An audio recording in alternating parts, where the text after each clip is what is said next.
Oh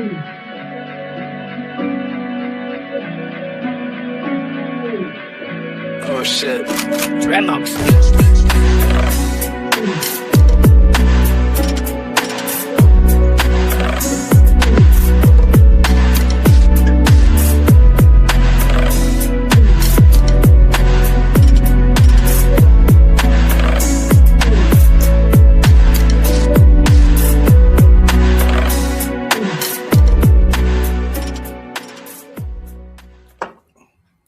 Hey, what's going on? What's going on, Bishop? What's going on, everyone? Hey, man, I know it's been a while. Man, since I've been on. Bishop's been on. Been overseas, man, trying to get things back, implementing with this weather and then with the time. So bear with me. But welcome to the channel, man, Coach to Coach and everything, man, with Bishop Franks and your boy, Coach Ricks. Before we get started, man, please hit the like button, hit that red subscribe button, man, like the videos, ring the bell so you won't miss any content that we got going forward.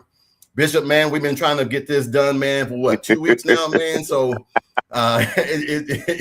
we've already talked to in the green room, man, but I just wanted to give him his due before we bring him in, man. But other than that, how was your weekend? How's everything going? Oh, beautiful, beautiful. Ready to get rocking and rolling. Lots going on. And I tell you what, sometimes it feels good to go through fire tests. Hey, man, look, who you telling, man? Look, Keontae, he's overseas right now in China. They got there last week and everything, man. And I mean, I'm so proud of him, man. I just want the best for him. Great young man and everything, man. So I hope everything works out for him, man. So when he comes back, definitely. That NBA contract is waiting. But today, man, we got an old friend of mine, man. We used to work together, man. When I took on this job at Crystal Springs, he was my boss. And man, and we formed a friendship, man, ever since then, man. And you know when you form a friendship with somebody, man, and they leave or you leave, and no matter how long they've been gone, when you see them again, it's like y'all just left last week. Yeah. That's how it is, man. Oh, man, like I said, I've been knowing of him also, man, since he's left. He took on a great coaching role with his son. He is now the wide receivers coach and everything, man, at East Rutherford High School in Boston and everything, North Carolina.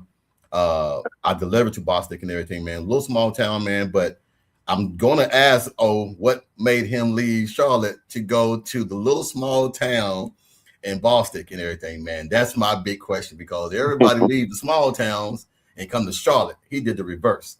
So I just want to ask him on that and everything, man. But without further ado, wide receivers coach and everything, man, from East Rutherford High School, the one and only Mr. Orlando Goolsby. What's going on, O? Hey, pretty good. Thank you guys for having me today. Hey, big salute. Hey, man, look, me and Bishop, man, we prior former coaches, and man, we got another podcast called Coaches Talk, but this Coach to Coach, man, is mainly for coaches. I've had a lot of coaches, man, get to me and say, hey, man, we don't have a platform where you can come on and talk about some things and everything, man, and not have to worry about administration or my parents, got to worry about players and this and that. So we started this podcast and everything, man, mainly for the coaches to come on and talk. Yeah, definitely. Just give everybody, man, a little background, man, of what you do, what you've done, man, since we last talked, man, since 2015. Yeah. So, I mean, starting with career-wise, man, you know, we left Crystal Springs, and I kind of left before you, and things have changed. A lot have changed in my life. So, you know, I'm working on my master's degree. I'll be done here. That's what's up. June. That's what's up. That's real. That's kingdom work. It's tough. It's tough, but we're almost there. We're at the finish line. So, you know, I feel it, but it's in business management. I'm with waste management now there, and I'm a WMA coach. So as you can see, I love coaching, and so I got a coaching role. It's a little different of a coaching role. Right. Hey, you coach. That's it. I do coach and influence the people around me. So that's the biggest thing. And I love what I do. Again, you know, that is the new me, coaching wise. So we did, as I mentioned, East Rutherford, and I was coaching there, receiver, came in with my son. He had a 1-year deal. And so I said, hey, you know, I decided to come in with him and coach him up. He ended up. Where's Landy at? He's at Catawba College now. Okay. Yeah. Awesome.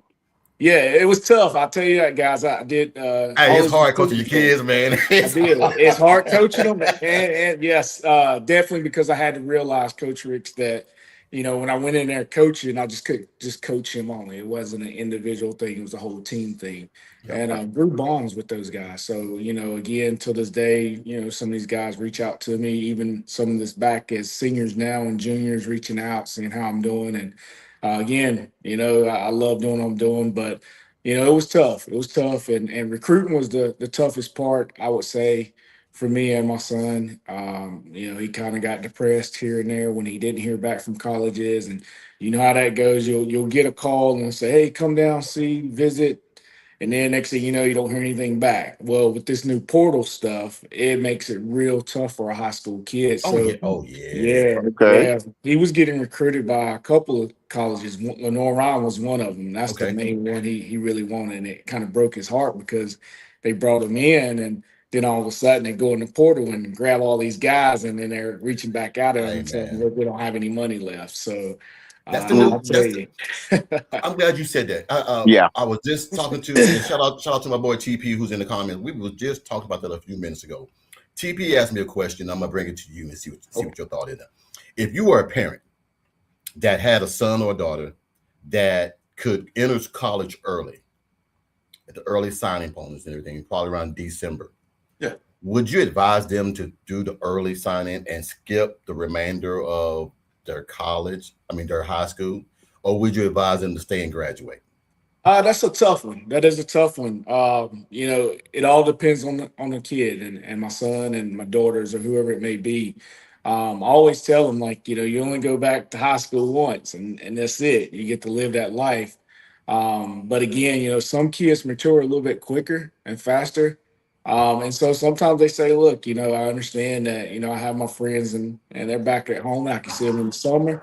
So what I'm gonna do, I'm gonna take this chance and this opportunity to go ahead and jump in, start in January, getting the playbook down, getting in the weight room, and you kind of getting that extra, as I would say, that extra 6 months versus a kid that's sitting back and waiting and saying, well, you know what, I'm gonna finish my high school out, enjoy my summer, and then all of a sudden they get in there and they realize, like, man, what I get myself into. So Yep. it's kind of like the maturity. Can you go in? And I'm not saying Coach Ricks, no one can't do that. Yeah. But if I feel like if you do go earlier, you do get that experience and you kind of get a head start in front of anybody that's coming in that summer league. And I would say my son, he actually started a little bit early. He didn't start in January, but Okay. he actually went and he left in June. So he was able to take a class and he got one class, got 4 credit hours, and that boosted him up already. So his GPA Right. coming in as a freshman in August, he already had a Yeah. 4.0. He was smiling about that, but he learned the playbook. He got the playbook early before anyone else. He got, strength and conditioning before anyone else. So when those other kids came in, those freshmen, they were a little bit behind. So again, Yeah. it all depends. It all depends. If it was me, if I could start over and had that opportunity, I Right. would leave in December. Just the fact that, hey, I want to get in there and get early and get a head start. Again, especially if you want to see the field, it's not guaranteed you're going to see the field just because you start early. Not at all. Right. But again, It gives you the opportunity. Yeah. What we were talking about. Oh, and Bishop, you didn't get the conversation that me and TP had Right. on the Right. way here. The conversation was, does it benefit the kids? Does it benefit the kids to get in there and learn the playbook? Because if you get in there and you set this precedence that, hey, man, we got a standout stud on the corner, you've already implemented in the coach's mind, okay, I got this guy. Now, no matter who comes in after him, they got a hard time removing what the coaches have already seen and then trying Right. to outshadow him. It's hard. So I agree with you. And like I said, when Alicia and went to college and everything, I always told her and everything, man, you only get one shot at this. And there was a Yeah. time when NIL was here and this and blah, blah, blah. Guys, hold on right quick. I just got done dinner for the wife. I got to get it right quick. Hold on. Go ahead. Go ahead. But what I was gonna do is how he goes do that. okay. I want you to drill down on. You said something that a lot of parents and coaches like why they like for them to go early is that he started off on the right foot and got that education started to where he didn't have to be he could just be practicing, but he didn't have to be extensively running the actual playbook. What's your thoughts on that? Yeah, Bishop. So you'll see now kids do go in early. And when they do go in early, Mhm. we had a kid here actually at Crest High School, and his name is Willie. Willie Green is his dad. His name is Javaris Green, and he actually transferred to Boston College. So he was at Carolina receiver. He actually seen some playing time last year. So now he's at Boston College. But what he did was he took college courses while he Mhm. was in high school. Yes. Then he ended up coming to Carolina. Well, this kid still's got like 2 years of eligibility, but he's already got his bachelor's degree and he graduated from Carolina. It's like, wow. But those are the things you get. Like it's a choice of saying, hey, if I go in early, I can go ahead and start taking classes and Right. come down to your senior year, you already got a bachelor's degree and now you're sitting here just probably taking some little ballet classes or something like that. I Right. don't know. Right. Just something, Basket just weaving keeping or you something. entertained. There you go. There Yeah. you go. So, Yeah. Dwayne, 'Cause hey, you- Dwayne, hey, man, look, Yeah. when the wife um, says she hungry and I don't want to go nowhere, I'm gonna DoorDash it. Yeah. But the reason I said that is because what we're starting to see, and I'm sort of piggybacking off you, is that a lot of times when you're in season, you don't want a full load. So when you can actually run a heavier load and you're not in actual season, that's where you build up, because when you get in season, you want to be able to focus purely on the season and being able to be at your best and not be your mind pulled elsewhere, trying to also make sure that I turn in that assignment or did I pass that midterm. So I agree. I Hey, agree. we got some questions for you, man, that I want to try to pick your brain and everything, man. But sure. first, we want to get on something, man, that I know is special to your heart. I know you are a Kansas Jayhawk fan. I know that it goes way All right, back. all right. I know he would come in there wearing the Kansas jersey, the hat. You couldn't say anything negative about the I Kansas should have worn Jayhawk. my Kansas jersey. I'm sorry, I didn't. I Hey, just put a rep Brooklyn your team, Nets man. jersey Rep your on. team. So Hey, quick Yeah. question. It's been on everybody's mind. I've covered it on different podcasts as well. yeah. The Darren Peterson thing. I mean, is it something, man, that is you as a diehard Jayhawk fan? Is it bothering you how it's playing out right now? Do you call it waste management? Do you call it a camp member in his ear telling him to just dial it down a little bit until he gets into the NBA? What did you think about it? Yeah, that's a tough one. I'll tell you this before we even get started on that note. He was talking about coming back. So they asked him yesterday, do we see him coming back? And he said, hey, he can see us, kind of running it back. But He ain't that coming was back. just a little smile. I don't Man. believe it either. By any means. That money gonna be talking to him. That money gonna talk to him. So, I think he but just wanted to give the fans Yeah. what they wanted to hear. But no, be honest with you, Coach Ricks, this is one that does bother me as a fan because you don't know if you're gonna get the 100% Peterson or if you're gonna get the Right. Right. 50% 100%. Peterson. Yeah. Right. Or are you gonna get the 0% as in I'm not gonna play tonight? We witnessed that against Arizona the first game That that we that met up that with would have them. pissed me. Excuse my language. That would have made me mad because that's primetime TV, the number one team in the nation. It is. That's where you make your statements in game. Like you don't make your statements against Boston College or UNLV, the Kentuckys, the Yes. Kansas, Yes. the Tennessees, the Texas, Yeah. even you got to give Arizona and the Gonzagas, you got to give them their credit, but you want to play those teams.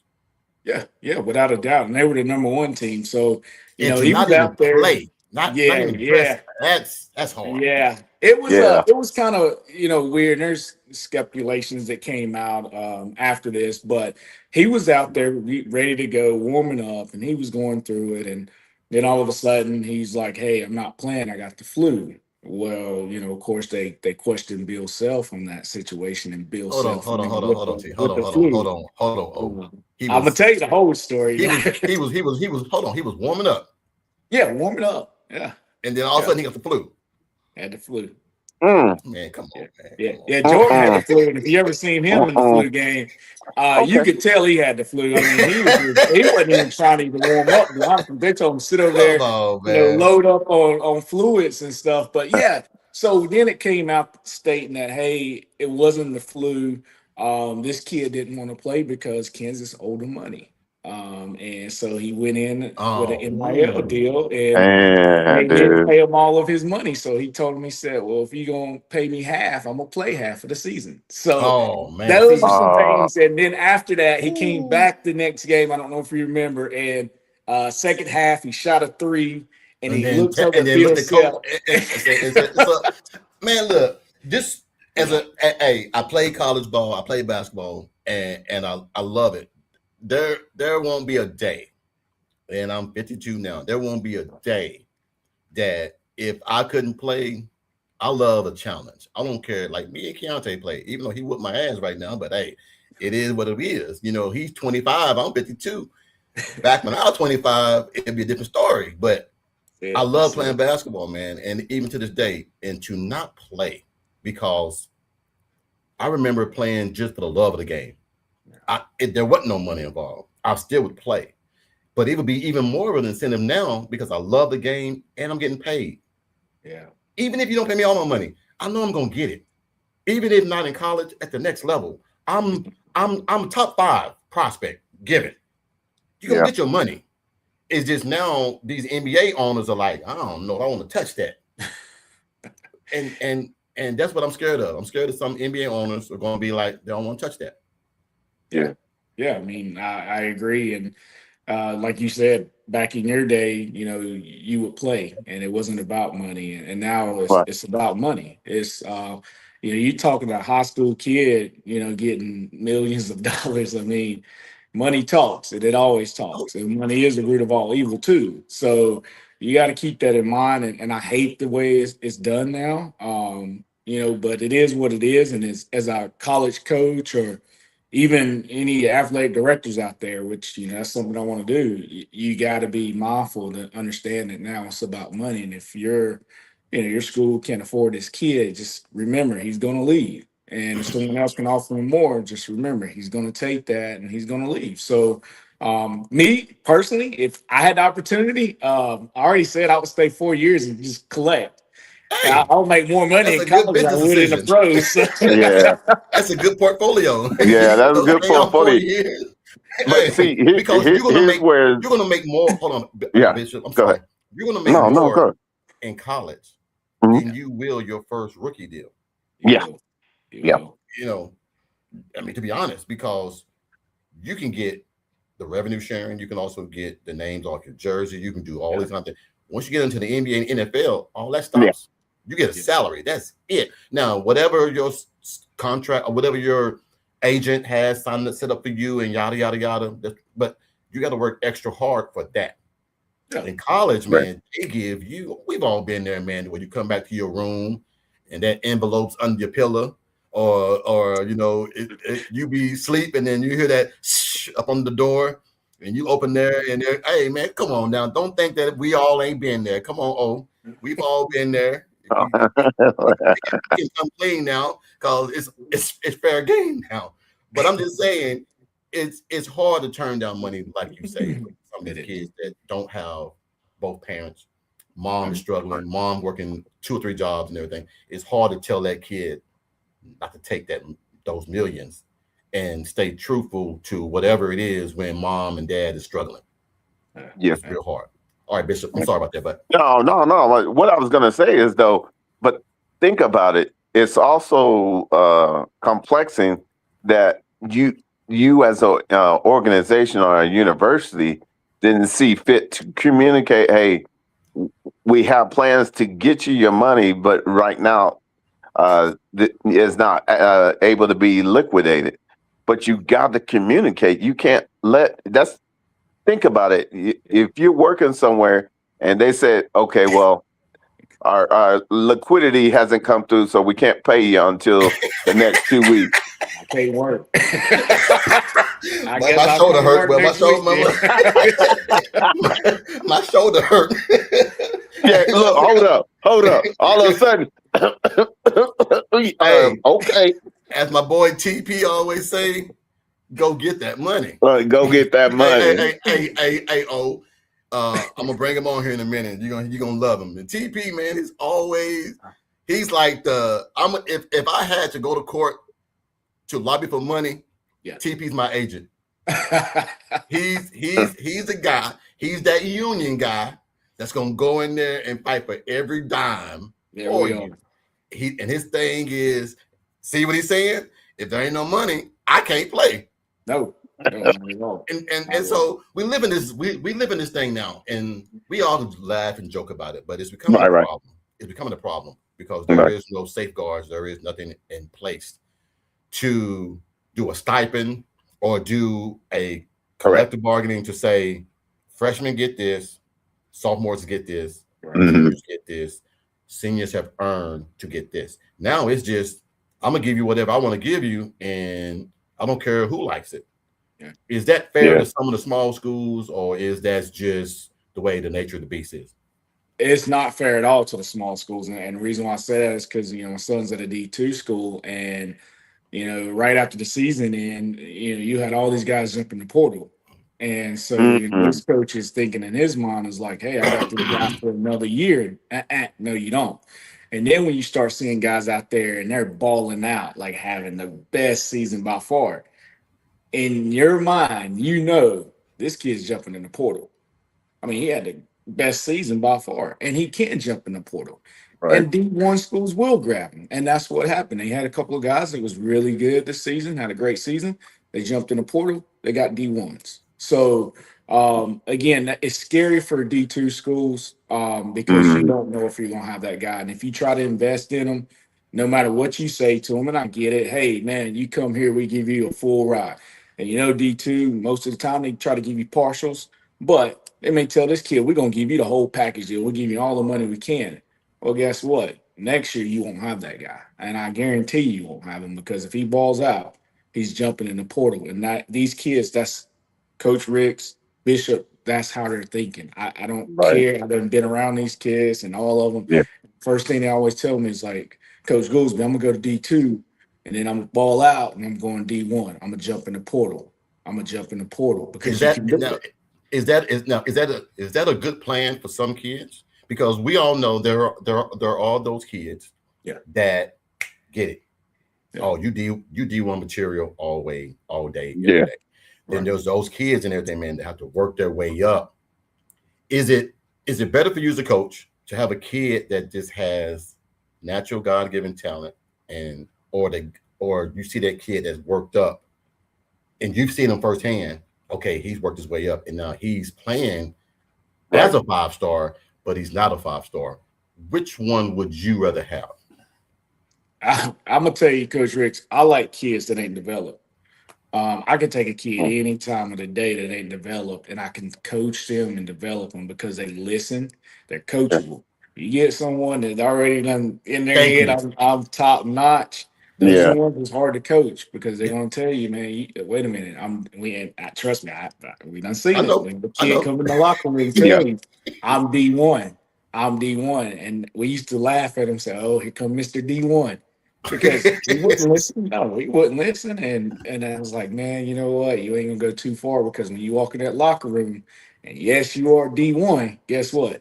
The next person is coming in that locker room, they D1 as well. You got to keep that in mind. And I think a lot of these kids don't understand that. They think because I dominate in high school, and I got all these records, they don't realize that of the same kids out here, they got records as well. So when you walk in that locker room, all of you are competing.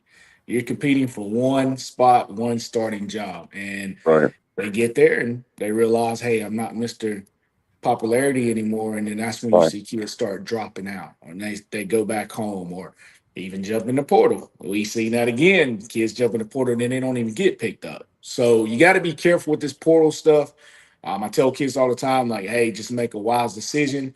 if you have someone who you could talk to, with my son being Lee and one of his father figures, again, and his mentor and everything else, I make sure that this kid is making the right decision and I won't let him slip. But some people, they'll let their kid just fall and they're thinking money too, and he gets in that portal and he doesn't get picked up. Now what do? That's where you got to come in, because coaches are not going to take you back. You left me for a reason. No, come back. That cycle is broken because but it also depends. I can say this: it depends on how you leave. If you balled out for us, and you come to me and say, "Coach, look, I balled out. I feel like I should get this amount of money, right? And I know that you guys can't afford that. Is there any possible way that I can look to go somewhere else? And if, Lord forbid, if anything does not happen for me, can I come back?" That's a hard conversation to have, but that's the trust between the coach, because we as coaches know too, our job is here today, gone tomorrow. If we don't come in there and do our job to coach, elevate, because I always tell people, coaches are dads, moms, preachers, ministers, brothers, uncles, everything. Yeah. So I know that kid. I know what that kid does. I know what that kid's been through, but everybody has to have that uncomfortable conversation to say, "Hey man, look, I know this is what you think you are entitled to, but if you give us one more year and you do a good job for one more year, you ain't got to go looking. They gonna come looking." Yeah, they will. But I always feel like when you go looking for something that you think that you deserve, you hardly ever get it. Yeah. You hardly ever get it, because I always believe in everything, man, is that God always says in everything, man, he who helps himself helps others. You can't go out there and say you expect to get something and then you don't get it. That I'm just gonna go back to here. No, that spot gone, because when you leave, guess what I'm gonna be? I gotta go do. I gotta go find somebody else to take your spot. Replace you. Yeah. Yeah. And see, I wanted to piggyback. Go ahead, Coach. No. I was done. Yeah. No, what I was going to do is piggyback. So now what we actually need to do is establish some parameters or some guardrails so that they understand if you do the bidding, there's no guarantees. But if you work through us, and let's have a open dialogue and a true communications. And let's say, for instance, I do 2 years. Now, after 2 years, and you done put ample tape out there, absolutely.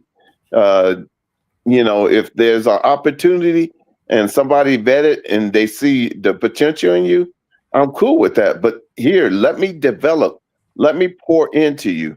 Because see, when you go searching yourself, you're manipulating.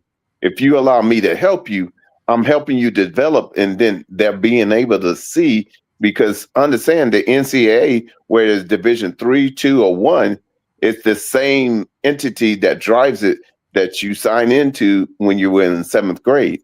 And so when they go to see potential and they pull up your film, the film has never lost a case. It's undefeated. So with that case, then we have to do, I feel that we can do a better job of communicating and setting up a foundation with that premise that it's a possibility. But hey, they're still up to the young kid, but I guarantee you it's better off to jump in the portal when you already got suitable suitors versus, hey, I'm a forge my way out there and I might not have enough legway or enough connections for them to even know I'm in there. Hey, yeah. we just got an email, man. We just got an email, man, live, man, for Coach O. Killjoy89 says so what's up, Coach and Bishop and the guest on the show, Coach Goolsby. Like to know, I'm a diehard JAYHAWKS fan. Who would you pick, Danny Manning or Paul Pierce? Man, could he not give me some more choices? Well, I'm going with Paul Pierce. I'm going with Paul Pierce. Okay. And the reason Okay. why I say that, Danny Manning, he was a little bit out of my era. So when I Yeah. came in, I was more of the seeing the Paul Pierce get to play. But yes, I have heard Danny Manning was the Manning at KU. So He again, was we him. have some guys, man, that he could have probably put on the list. I thought Right. if we maybe would have kept MB and Wiggins one more year, we probably would have won it all. Yeah, definitely. Because those guys right there, again, they wasn't fully healthy, but if we could have brought them back one more year, I felt confident that we could have pulled one in. So again, but no, my best years was Chalmers' years. We always say that, and until this day, he knocked down the big shot, and we beat Derrick Rose. So that was one to remember for sure. Well, Carolina, the Carolina one was good too. Down 20-something points, come in at the halftime. I'll wait for that one. I'll wait for that one. Wait for that one. Welcome to the show, man. The one and only, the head of the table, the head union guy, TP Grid. What's up, TP? I think you're on mute. You muted. Union strong all day, bro. Union strong. hey, for people that have a little issue with players getting paid, wait till they organize and get in a union. You ain't lying. Yep. Then it's gonna really be I told you, Orlando, union guy coming here with the credentials. Yeah. Hey, since that email was a good one, I got one for you. And this is gonna be a hard one for you. Yeah. Who would you take, Bill Self or Roy Williams? Oh man, that is a hard one. That is a hard one. Oh man, I love them both, man. But I'm gonna go with Roy. I'm gonna go with Roy. Roy, my boy, man. Hey, and the reason why I say Roy is because he's the one that actually turned me on to Kansas. I love the offense that he ran. I'm one of those guys I like to get up and down court, and so that years that he had at Kansas, they got up and down the court, and I love that. And I play this style of basketball now. It's like I love to get up and down the court, and I got 5 that'll go strong, and I got 5 more waiting to get in and run again. So I will run you out the gym. That is my motto. Run them out the gym. Did you steal that from Nolan, or did you just develop that from yourself? Because Nolan Richardson, you used to do that. I'm waiting on this answer. Because Nolan was that 40 minutes of hell. He didn't stop. Yeah. So, but I know that you coach your daughter now. I do. I love it. In basketball. And I'm not trying to make it a thing for you and your family and everything. Which one is more satisfying? Coaching Landy football or coaching your daughter in basketball? Ooh, man. Oh, well, see, I've been with my daughter now for 3 years. Okay. So I'm gonna tell you a little bit right now. Coaching my son when he was little, I loved it. But when it came to developing, he developed really fast. Like just boom, he got it. My daughter, it took basically, like say, the 3rd year. It actually took her the 3rd year to pick up. But man, this girl she's something special, and she's playing co-ed. And this is a tough one, man. Well, my son is probably listening on this, but I don't know what to say. But I do really enjoy coaching her. I really do, because it's something about her. I don't know, Rick. I just you know how it is when you have your kid. It's that one kid, and I always told my wife, and I told my mom and brothers and sisters and family. I said it's something about her. It's a little bit different from my other kids, because my other kids, my oldest daughter, she plays softball and basketball, and my son, like I say, he plays football and basketball as well, and plays college football. But it's something about her that's different from the other two. Is it the work ethic a little bit better, or is it just? Well, yes. This is what it is, Coach, and I know it firsthand. Is that the youngest child has seen the progression of everybody else. Yeah. They've seen what Landy went through. They've seen what everybody else went through. And also, too, I always tell parents this and everything, man. Whenever you coach your child, it's a different level of respect for the child, because they know that's dad, but they're not going to they don't want to disappoint dad. They don't want to disappoint mom.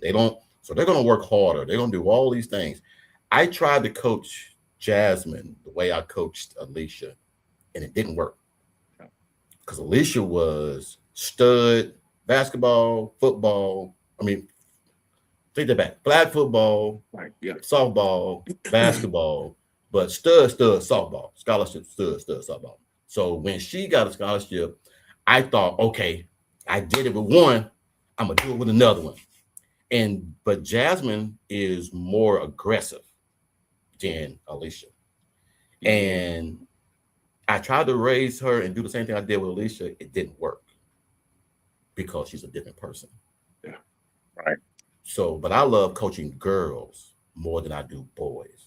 Girls are very attention to detail. You can coach girls a little bit easier than you can boys. Yep. Boys got to deal with fathers who think their son's the next LeBron, the next so and so and so on. And you gotta have that tough conversation and say, look, when they off the court, they yours. When they on the court, they mine. And it's hard because some parents don't want to let go of that, you know. And you know, being a parent and a coach and everything, you know it's hard to turn it off because you have the luxury of it stays on 24/7 because when y'all go home, it's still on. Right. So, question to you guys and everybody in the panel and everything. Hey, is this a safe space, by the way? Yes. Oh, yes. Why wouldn't it be? I'm gonna tell some good stuff in a minute. I knew when he said that. Hey, He's like, look, I'm ready to let loose now. I wanted to lay out the landmine for him and let him walk out there on it. Yeah, I know. But hey, when he said that, I was like, oh yeah, he about to get to the gumbo. Let's go. Let's go then. This is your time. Let's go. Yeah, this is you. Yeah, I mean, coaching, you're right. Coach Reeks, you hit it on the nail on the coffin. Man, coaching, you know, my daughter and then also coaching other kids. And you're right. It is a little bit easier coaching girls and they do pay attention to details. You know, I just want to talk about yesterday when we was coaching and I'm telling my team, hey, do this, do that, you know, slide over, slide your feet. And then I got the parents over there yelling at them and they're looking at their parents, then they turn around looking at me, then they look back at their parents, and I'm just like, man, look, if they wanted to coach, just come on over here and coach. Like, yeah, come on over here and coach. No, they don't want to do that. They don't want to do that. But I did laugh because I had a kid on the bench and I wasn't ready to put him in just yet. Wasn't ready. And I heard one of the fans, I think it was his mom, dad, I don't know who it was. They was like, put Jay in, put Jay in. My son taps on me because he was helping me coach as well. He tapped on me, said, Daddy, they hollered put Jay. I said, I heard what they said. So he's like, you gonna put him in? I said, I tell you what, bring him on in. So we throw him in. Jay gets straight in the game. Soon as he got the ball, fired it up. I mean, he was like at the half court line, just threw it up. Boom. Soon as he threw it up, I looked. I said, yeah, put Jay in. His parents still was laughing about it. They said, take Jay out. I said, yeah, come on, Jay. Have a seat. Boy, look, you're a better man than me. I had a parent like that, and they always say that. And I'm petty. Oh, you know, I'm petty. If they yell, put Jay in, I'm gonna dig in my pocket and get some money and tell Jay go get some popcorn. You could be there for a long time. And that's just being real. I tell my parents and everything, the worst thing you can do for your kid is to yell and scream at me to do something, because I have close practice. I don't want parents nowhere near me. I want all the attention for that hour, because kids after an hour, they pretty much lose all interest anyway. You have that 30 minutes to an hour before you really lose them. I need every 30 and that 30 minutes or that hour. I need that. So when I have parents tell me, my son goes to all these clinics and you don't, okay, your son can go to all the clinics, but he can't dribble left hand. He ain't getting in the ball game. Okay, let's talk real. Yeah. This is why it's called coach to coach. If I'm a coach and I know your player can't dribble left hand, I'm gonna have my guys put their body on the right side of him and I'm gonna force his ass to go left. And then when he do, it's tender victuals. I'm gonna steal everything he got. That's why I say your kid might go to all these clinics, but they're teaching him only how to shoot threes and all this stuff, everybody Mhm. ain't Steph Curry. Nope. No. Because we had one kid, he had a breakaway layup, coach. Breakaway layup. Stop and shoot the three. Pull us off, shot a three. He made it though. Yep. And that coach came out, get his ass out of there. Get his ass out of there. And he said, but coach, I made it. I don't give a damn what you did. 2 is guaranteed. 3 is a hope. Hey, but that's the era we live in. And trust me, I got some questions I'm going to ask you here in a minute, because we got this little thing that we call, who would you rather have? And I'm going to ask you because I know you, and I know the tenacious coach that you is, because I know some guys and everything, man. I got some coaches that you played against that I know. And I was like, oh, Orlando? or Goolsby? Yeah. I said, he in Boston? He said, yeah, man, he coached over there at East Rutherford. I said, East Rutherford? And I was like, so I had to go and look and start doing my homework, man. I was like, okay, I'm doing this thing. But my question to you is this, all seriousness, what turned you on to coaching? Because when I last saw you at Crystal, you wasn't coaching. Yeah. So what turned you on to coaching?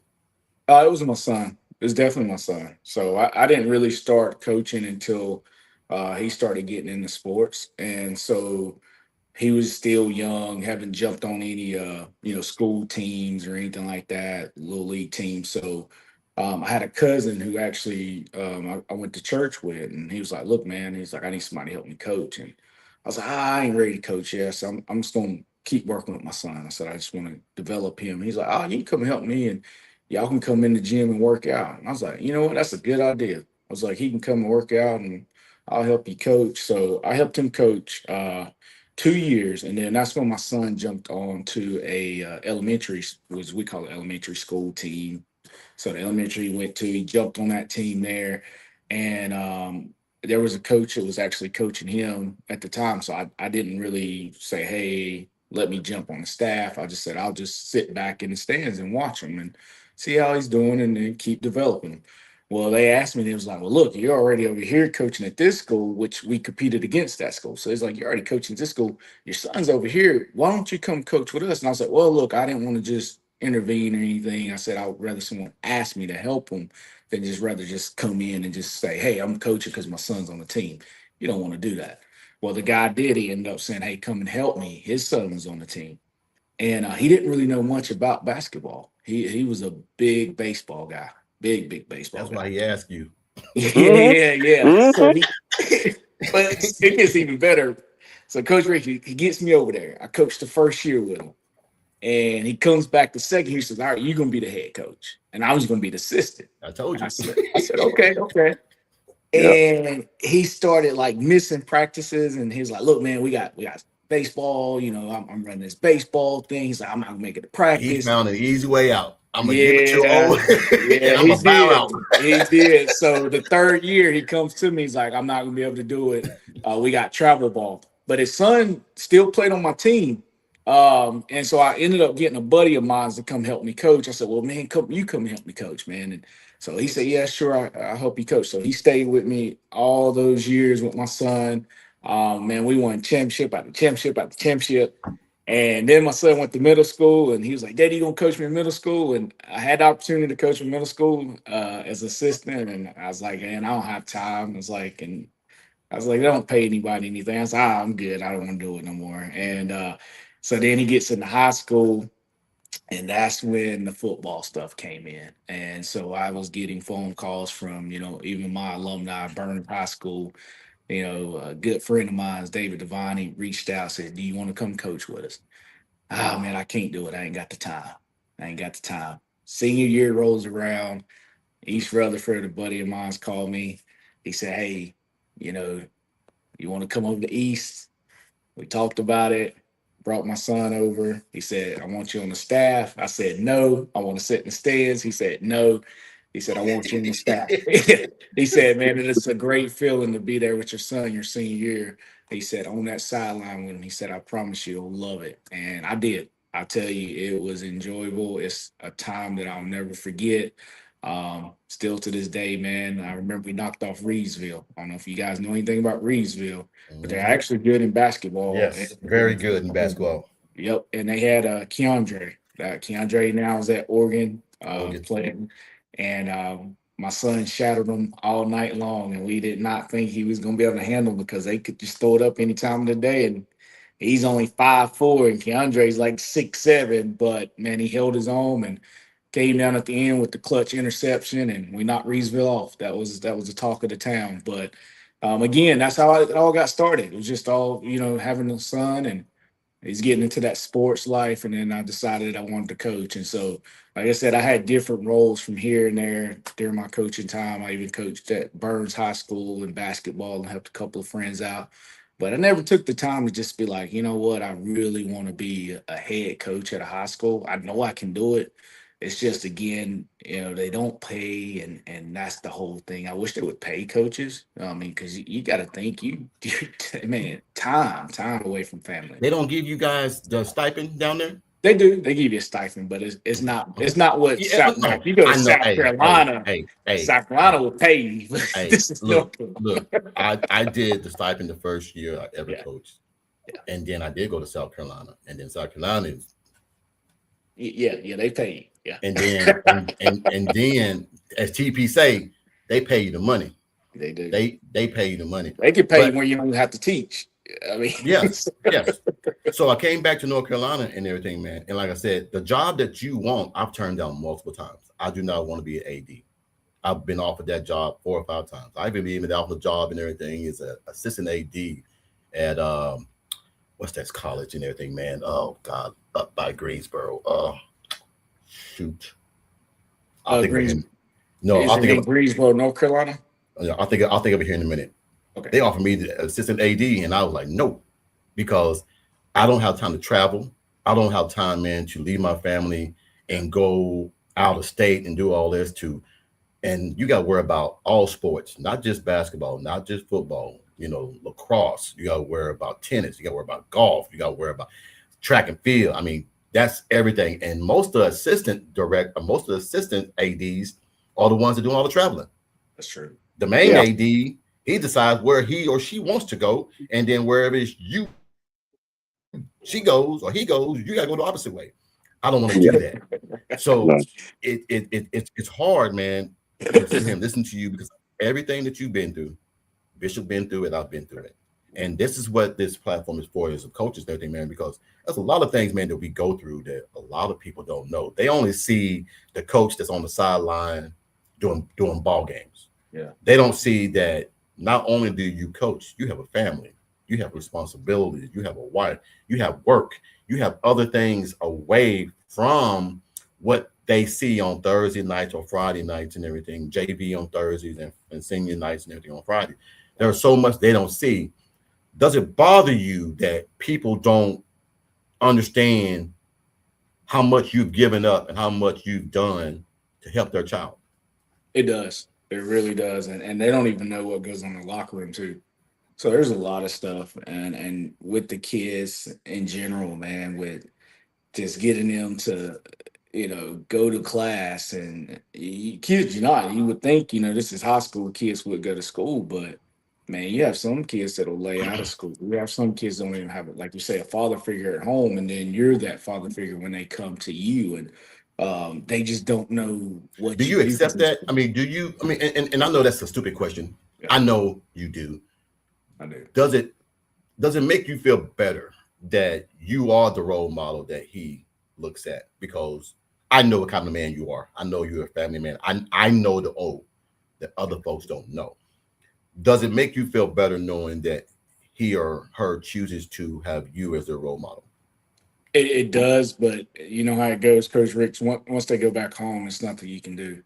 Yeah. And there's times where I told myself I knew for a fact that, this kid was going to end up in prison, or this kid was going to end up killing someone. And I have coached guys that's now in prison, guys that's killed and dead. And, my son, he had guys that was on the team with him that's in prison, locked up, dead. We just had one, 2 years ago, they got shot and killed. So It's tough, man, because you wish that you could bring them all to your house and just like, hey, you can live with me, but you can't do that. And so while they're at practice, while they're with you, that's where I put the love into and just try to, get them to understand, like, man, there's more than just the streets. It is. There's more out there, and they listen. When they're in front of you, yeah, coach, you're right. You're right. I really appreciate it. And then all of a sudden, you look around and they're back out there doing the same thing. So that's the tough part because behavior doesn't change overnight,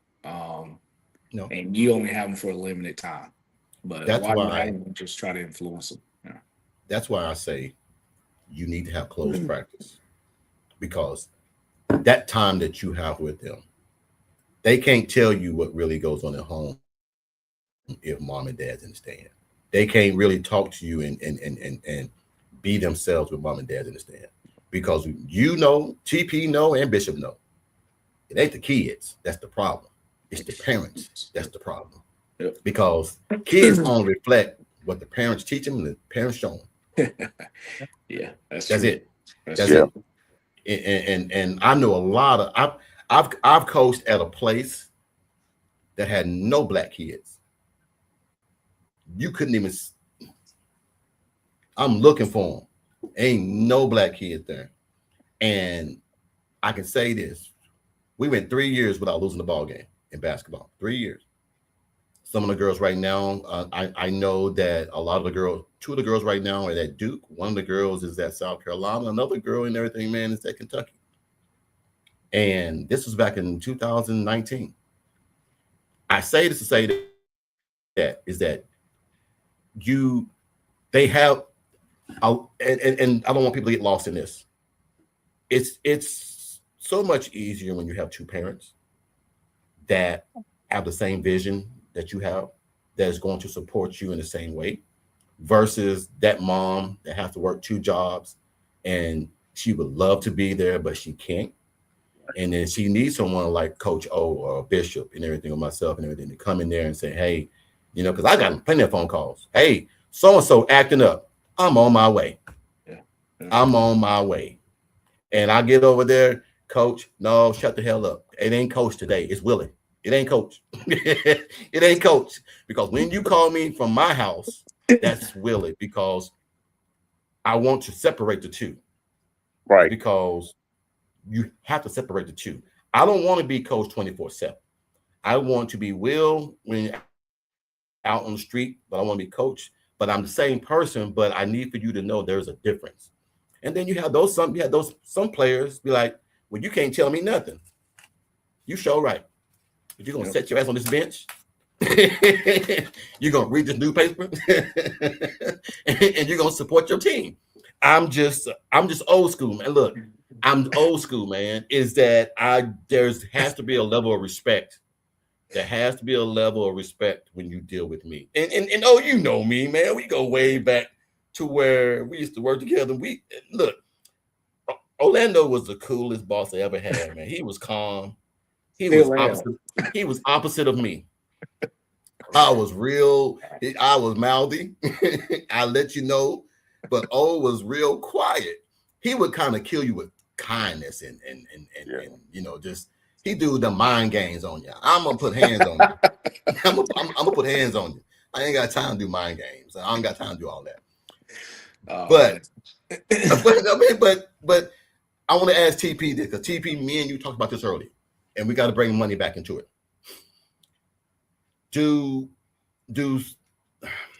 How can I put this and put it in the right way? Do some of the parents mess up the kids with money? They do. Do some of the parents mess up a kid's opportunity because of money? Yes. 100% possible. I mean, talent is talent, right? Yeah. All right. So if you have a talent, that's an attribute that people are willing to pay for. Yeah. So that attribute that people are willing to pay for, you still have to be mindful that somebody might say, no, that's not my price. I'm gonna go somewhere else. Right. See, and I'm gonna bring you back in. when Landy was, and like I said, I know I know some guys who know the whole thing. I'll ask you, and you can talk about it if you want to. Did it bother Landy that he didn't get the type of money that he might have wanted? He might have thought he should have gotten if he would have went somewhere else versus where he went. Yeah, it bothered him without a doubt. And then even now, because he had some damn good numbers yeah, where he was at and everything. Because when you're in a small school like that and you have the numbers that he had, you're supposed to go somewhere big. You're supposed to. So did it? You already said it bothered him and everything. Did it bother you? Yeah, it did. And the reason why it bothered me is because I know the game and I know how recruiting works. And you know, I've focused on him only, and then the other kids, you know, I feel, you know, kind of bad for them because they're struggling right now to even get recruited. But again, when this portal hit, it's different. It's really different. And so when you're out here talking to these coaches, you gotta stay communicating with them each and every day. Because I tell you, if you stop, just one email stop going through or one call stop going through, they will forget about you and someone else they will grab. So what we had to do is every day I'm emailing coaches. I'm going through Instagram, Facebook. Like some of these coaches don't understand what I went through to get this kid recruited. And you know, he steps on campus and some of these guys are, you know, full scholarships or even close to it. And he's like, wait a minute, man, like I'm actually working hard at this kid and I came in busting my butt, but he got this full scholarship because he was tall, because he was this and he was that, but he's really not that guy. And again, it sucks, Rick. It does, man. But it did upset us a little bit. But I told him, like, in the end of the day, man, you got an opportunity of a lifetime to continue to play football. So take it and get your education. Take it and get your education. TP, what you got? I have a question for Coach O. So, because you said you had one that was really talented and the others, you kind of struggled getting them recruited. My question is, the others that were struggling and you got to get all these emails out, do the places that they want to go or the places that could be available to them, the coaches that could be available to them, those teams, the coaches have these type of, call them camps for lack of a better term, where they just invite any and everybody and then you can go get viewed by that particular coach at a camp? I'm asking the question, would that apply? Yeah, so TP, there was a lot that, you know, I try to keep it in-house, but I know there was a lot of things that a lot of kids shouldn't have done that I don't agree with, but I'm not their parents. I mean, we might have had one kid, his parents were sending him these D1 camps, and it sucked because at the end of the day, they were just taking his money. They was taking his money, and they kept taking his money, but I couldn't tell them that, and I didn't want to tell them that. And maybe I should have. Maybe I should have actually you gotta just be able to have that uncomfortable conversation. And like I said, because where TP is going is what I wanted, and TP put it perfectly because I couldn't put it that way. Is there are plenty of camps here in Charlotte. There are plenty of camps and everything, man. But Charlotte is a bigger market than it is in Boston and everything. Because the nearest city to you was Fort City. Shelby. Shelby, Forest City, and everything, you know, then Kings Mountain, then you trickle back down to Gastonia and things like that. Okay. I know for a fact there are camps going on almost every day in Charlotte. There are camps going on almost every day and everything over there in the rich neighborhoods and everything in South Park area, to where you have your Lou Kinkleys and everything, man, and all those guys that have those clinics for those kids. And I'm not calling them privileged kids, but those kids that have access, because you and I know there are private schools out there to where the tuition is almost 80 grand just to get in. Yes, without a doubt. Yep. Yes. 80 grand just to get in. And just because you pay 80 grand, mom and dad think that your son supposed to be on the football field. That 80 grand is just to get your ass in the door. Yep. It ain't even talk about no football or no basketball or no whatever. But I have some parents get upset because then the school will go out there and give scholarships in the urban area and get all the black kids and bring them in. Now all these private schools are whooping everybody's ass, and they're like, well, what's going on? So now it gets even further besides NIL. And there's a kicker right now at I think it's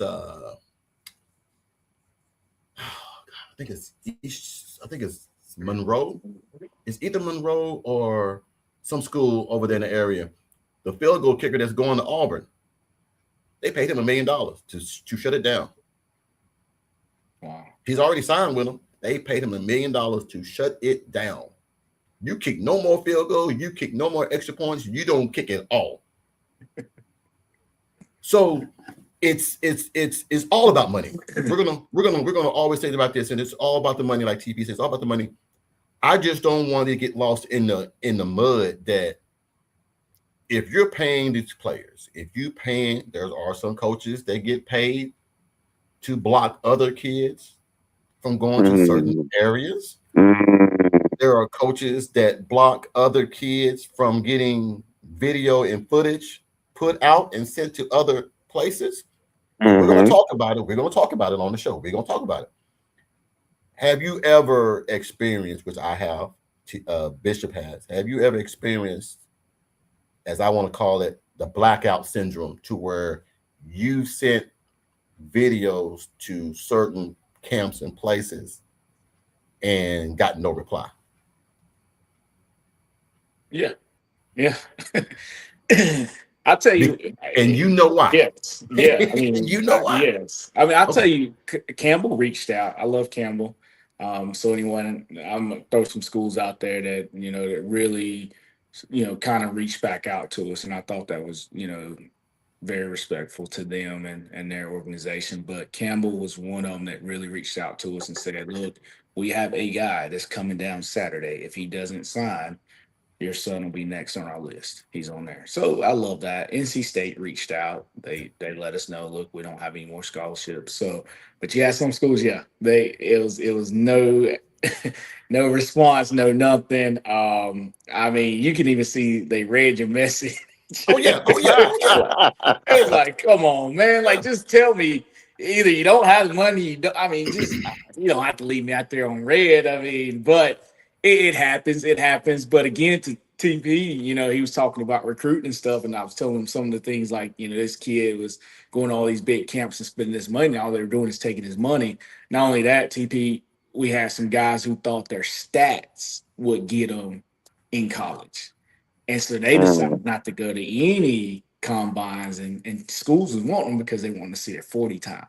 Right. And sometimes film doesn't show your 40 time. And hey, there's field speed, and then there's speed, because once you throw those pads on, that helmet on, and the shoulder pads on, that 4.4 now comes 4.6. There you go. There you go. It ain't just true back in the woods barefoot. We're gonna run this 4.4 and yada yada yada and everything, man. So another question I wanted to ask and everything. If Bishop, you have anything? I don't want to overstep anybody. TP, No, I was just I think a lot of times when we talk about this money deal, I think the one element that's really left out that I think we could drive home is the influence of not having enough education that spreads throughout all levels. Because understand when it was brought on, this NIL and portal thing was brought on, you got to remember a entity, i.e. NCAA, was a little butthurt and just threw something together that was so vague that it was in its infant stage, and the participant that was participating in it helped grow it. And now all of a sudden, now they want to get their hands in it because they felt like was done far at reach when it was never in your reach, because you threw something out there haphazardly and you had no intentions of really being a part until it got to this point to now all of a sudden it's become big dollars and now you want to curtail it. My thing is, instead of curtailing it, how about this?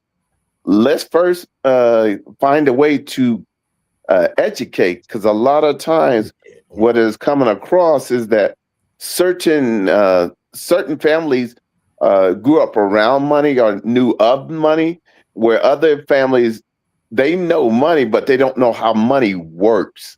And there's a vast difference when you come into that arena. What's your thoughts? No, I agree. I agree. A lot of, especially like you said, Bishop, if you don't have money, you start getting these big dollars, and you don't know, what you're getting into. And I tell these people now, I think my son asked me, he's like, Daddy, they tax that stuff? I said, yeah, they tax it. You don't get all of that. He said, so yeah, man, it's like a job. You getting taxed for that. And those are the things that some of these kids don't understand is like, you tell them they're getting 1 million, they think they're getting 1 million. No, you're not getting 1 million. We're going to tax that, and then you get what's left. And, again, parents the same way. They're looking at these big dollar signs. And, I mean, it happens. Even at a young age, you got kids and I feel like it does, Bishop, it draws them to be selfish out in the field, because that, hey, I'm the man. And if I'm playing receiver, just me, because I played receiver, and I know, hey, now it's NIL money and these big time scholarships is out here. You know what I'm going to do? I'm going to tell my quarterback, get me the ball. Feed me the ball. Because for one, I you want caught the ball. it. You For caught two, it. I Good. want the money that I know that I can get and receive if I start getting these stats. And the reason why I went back to that, Bishop, because I had a kid on the team. He said, it was funny. He's like, my mama said, every point I score, I get $20. So this kid went out here and started just shooting the ball away. He wasn't even worried about his teammates. He was worried about what his mama told him. She told him if he got a point, he gets $20. So you think about it as a young kid, and if this kid can count, which I think he can, he knew how many points he needed to get. To get him a PlayStation 6. Yeah, I was just about to say, okay, PlayStation 6, that's about 36. You know how you counted that? You said your mama's going to give you $20 for every bucket you make. Yes. I'm going to take $20 for every bucket that you miss. Ooh. Now that, man. You owe me 20 laps for every shot you miss. Wow. So you got to start supplementing these, I call them asterisks, because parents, my question is, this is the question I wanted to ask. And Bishop, I'm going to put it like this. Go ahead. Has education taken the back seat to NIL? Oh, absolutely. Absolutely. Let's be honest. It was never thought of, because they never thought it would get to this point. No. The reason why I say that. Hold on. There are some kids who don't need the money. Yeah. I'm just telling you. I got a guy. Donovan George. His dad told him, you get no trust fund without no education, no degree. Gotcha. I don't give a damn about football. I don't give a damn about NIL. I don't give a damn about any of that. I need a degree. I think that's more of a precedence that we need to start instilling in our kids, is that because to be one of the few kids to go to college and get a degree and everything, man, was something very high on my family's list. Because coming from the country and where I come from and everything, man, we've had so much talent, all the Steels, all the Walkers, all the Taylors, all the Bunches, all the names and everything. We can go back and talking about to the Steels at the Oklahoma and all this, and some at Oklahoma State. Nobody graduated. Everybody went to college, but they moved on, or something happened to where they never finished. To get that degree and walk across stage and pull that little single over to say that you've done it means a lot to me. I think a lot of parents need to get back to that, is that it's okay to get paid money. I'm never going to be against people getting paid. That's one thing me and TP have in common. I'm never going to say, nope, don't pay him. I feel like they should have been getting paid for all the billions these NCAA and colleges and help these kids for all these some odd years. I don't care when they say they dead broke. I could give a rat's ass because you made so much money off their backs for so many years. You'll never get me to say, well, I feel bad for the NCAA or these colleges. I don't give a damn. I say this. Parents need to start saying, I need a degree. I need a degree because that money won't be there forever. That money, like some kids don't know it gets taxed. Some kids don't know if you're in a different state, it's a higher tax than anybody else and everything. It just depends on where you are. And then even if you live in a city and everything, it don't just trickle down to state tax. It's city tax too and everything that you don't realize and everything that's stepped in there. And if you're a private school, it's even worse. So you got to start educating these kids that, hey, I might say I'm getting 5 million. You may walk out of there with 3.3. And you be like, who's FICA? Oh, he get his first. Yeah, no doubt. He gets his first. Then No your doubt. mom and dad and whoever get there a second.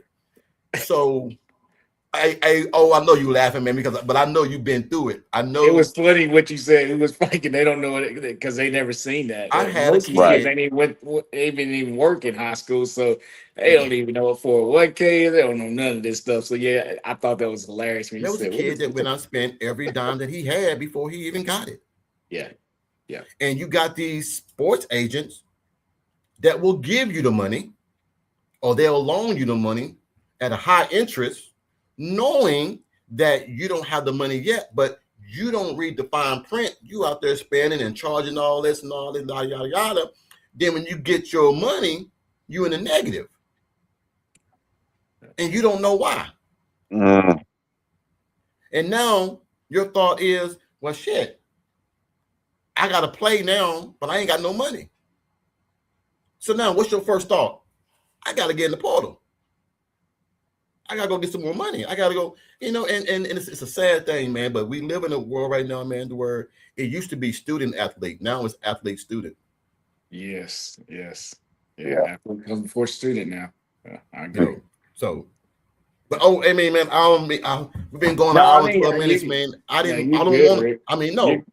You're good. I like what you said. I like what you said, and I told you earlier in the show, like if I was these kids, man, I would take advantage of the university, and I would stay 4 years, collect that money, Yes. and get an education. I'm gonna tell them up front. You I'm get here paid 4 and years. get an education and playing something you love, man. You can't beat that. That's unreal.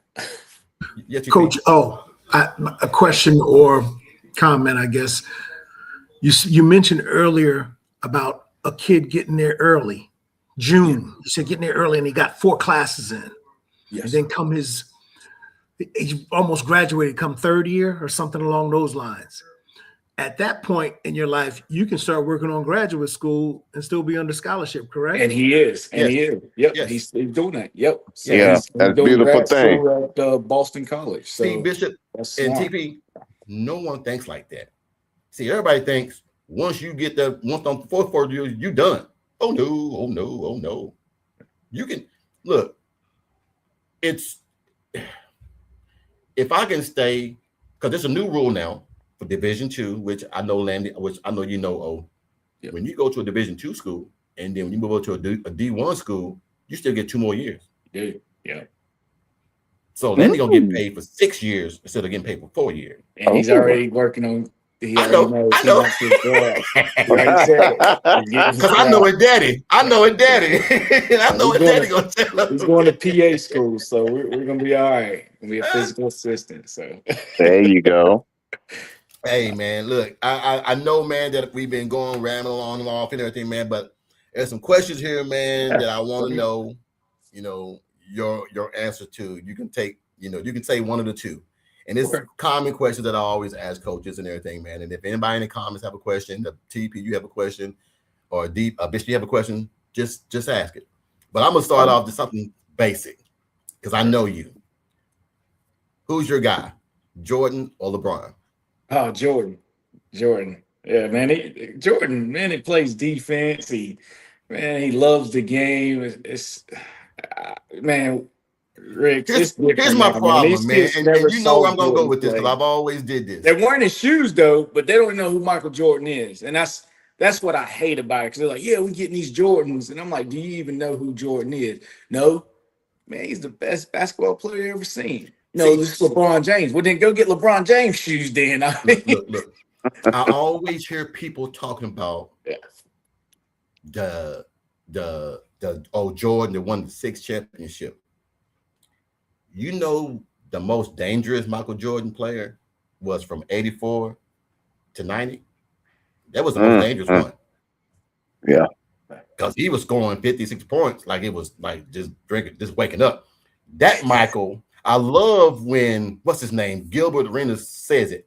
No one knows who that player is because you've never seen anybody like that. From 84 to 90, Michael Jordan was Air Jordan. That was Air Jordan. This is Michael Jordan and everything. So there's two different people. So I say that to say, which I know where you're gonna go with this. I'm gonna ask you anyway. Clemson or South Carolina? South Carolina. What? Oh, okay. Yeah. Wow. Yeah. Wow. Oh. I got Gamecock stuff in here. I got like the coaster. I got a Gamecocks. Like I got some other stuff hanging up. So yeah, we Gamecocks too. Shocker for real. South Carolina over Clemson. Yeah. Wow. Okay. Interesting.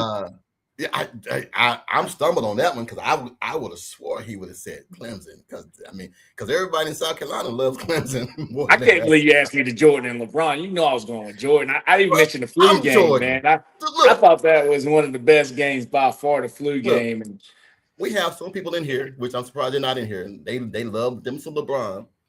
I'm just saying this: you can't be 6'8", 260 and fall down and act like you just got shot. Give me a LeBron moment. That's all I'm saying. Give me a LeBron moment. I can give you plenty of Jordan moments. The final shot. You got it right behind you. The last shot. He pushed Russell off. We all know that. But it's Jordan. Was you going to really call that? Hell no. Going to call that. Like, they were more scared of Michael than anybody. Yeah. I remember it like it was yesterday. Michael. He waited on Karl Malone to get the ball. He swooped around and got the pick. Stole it. Went down court. Took his time, got to his spot, slid Russell over, put the shot up. That was it. Yep. Jordan has some good moments, man. You got to think of the teams he played. I tell people all the time, Detroit Pistons beat up on him back in the day. He came back, got their butt, beat them. Hey, I mean, he don't went to the Lakers, the Seattle Supersonics, the Orlando Magics, the Pacers. I mean, this guy went through everyone, and they couldn't beat Jordan. Even Reggie says, I can't stand Michael. Hey, all right. Well, since we're going there, 96 Bulls or 2019 Warriors? 96 Bulls. Yeah, easy. No doubt. Represent. I mean, hey, man, look, I'm just telling you because y'all know we have people on here. Yeah, I know. Warriors would kill him. Who gonna guard KD? I don't think people really realize how good Scottie Pippen was. They don't play defense anymore in this league. Oh. They don't play defense anymore in this league. Tell the truth. Defense ain't sexy. It's how many points you can score. Yeah. Right. I told you what everybody want to see 130 points. They don't want to see 45 to 54, all four quarters. They want to see 135 points or 140. And it was 19 threes. I'm just saying they said no, they said the NBA back in the day, no bitches allowed. That was what they said. NBA, because you couldn't come in the paint. You come in the paint.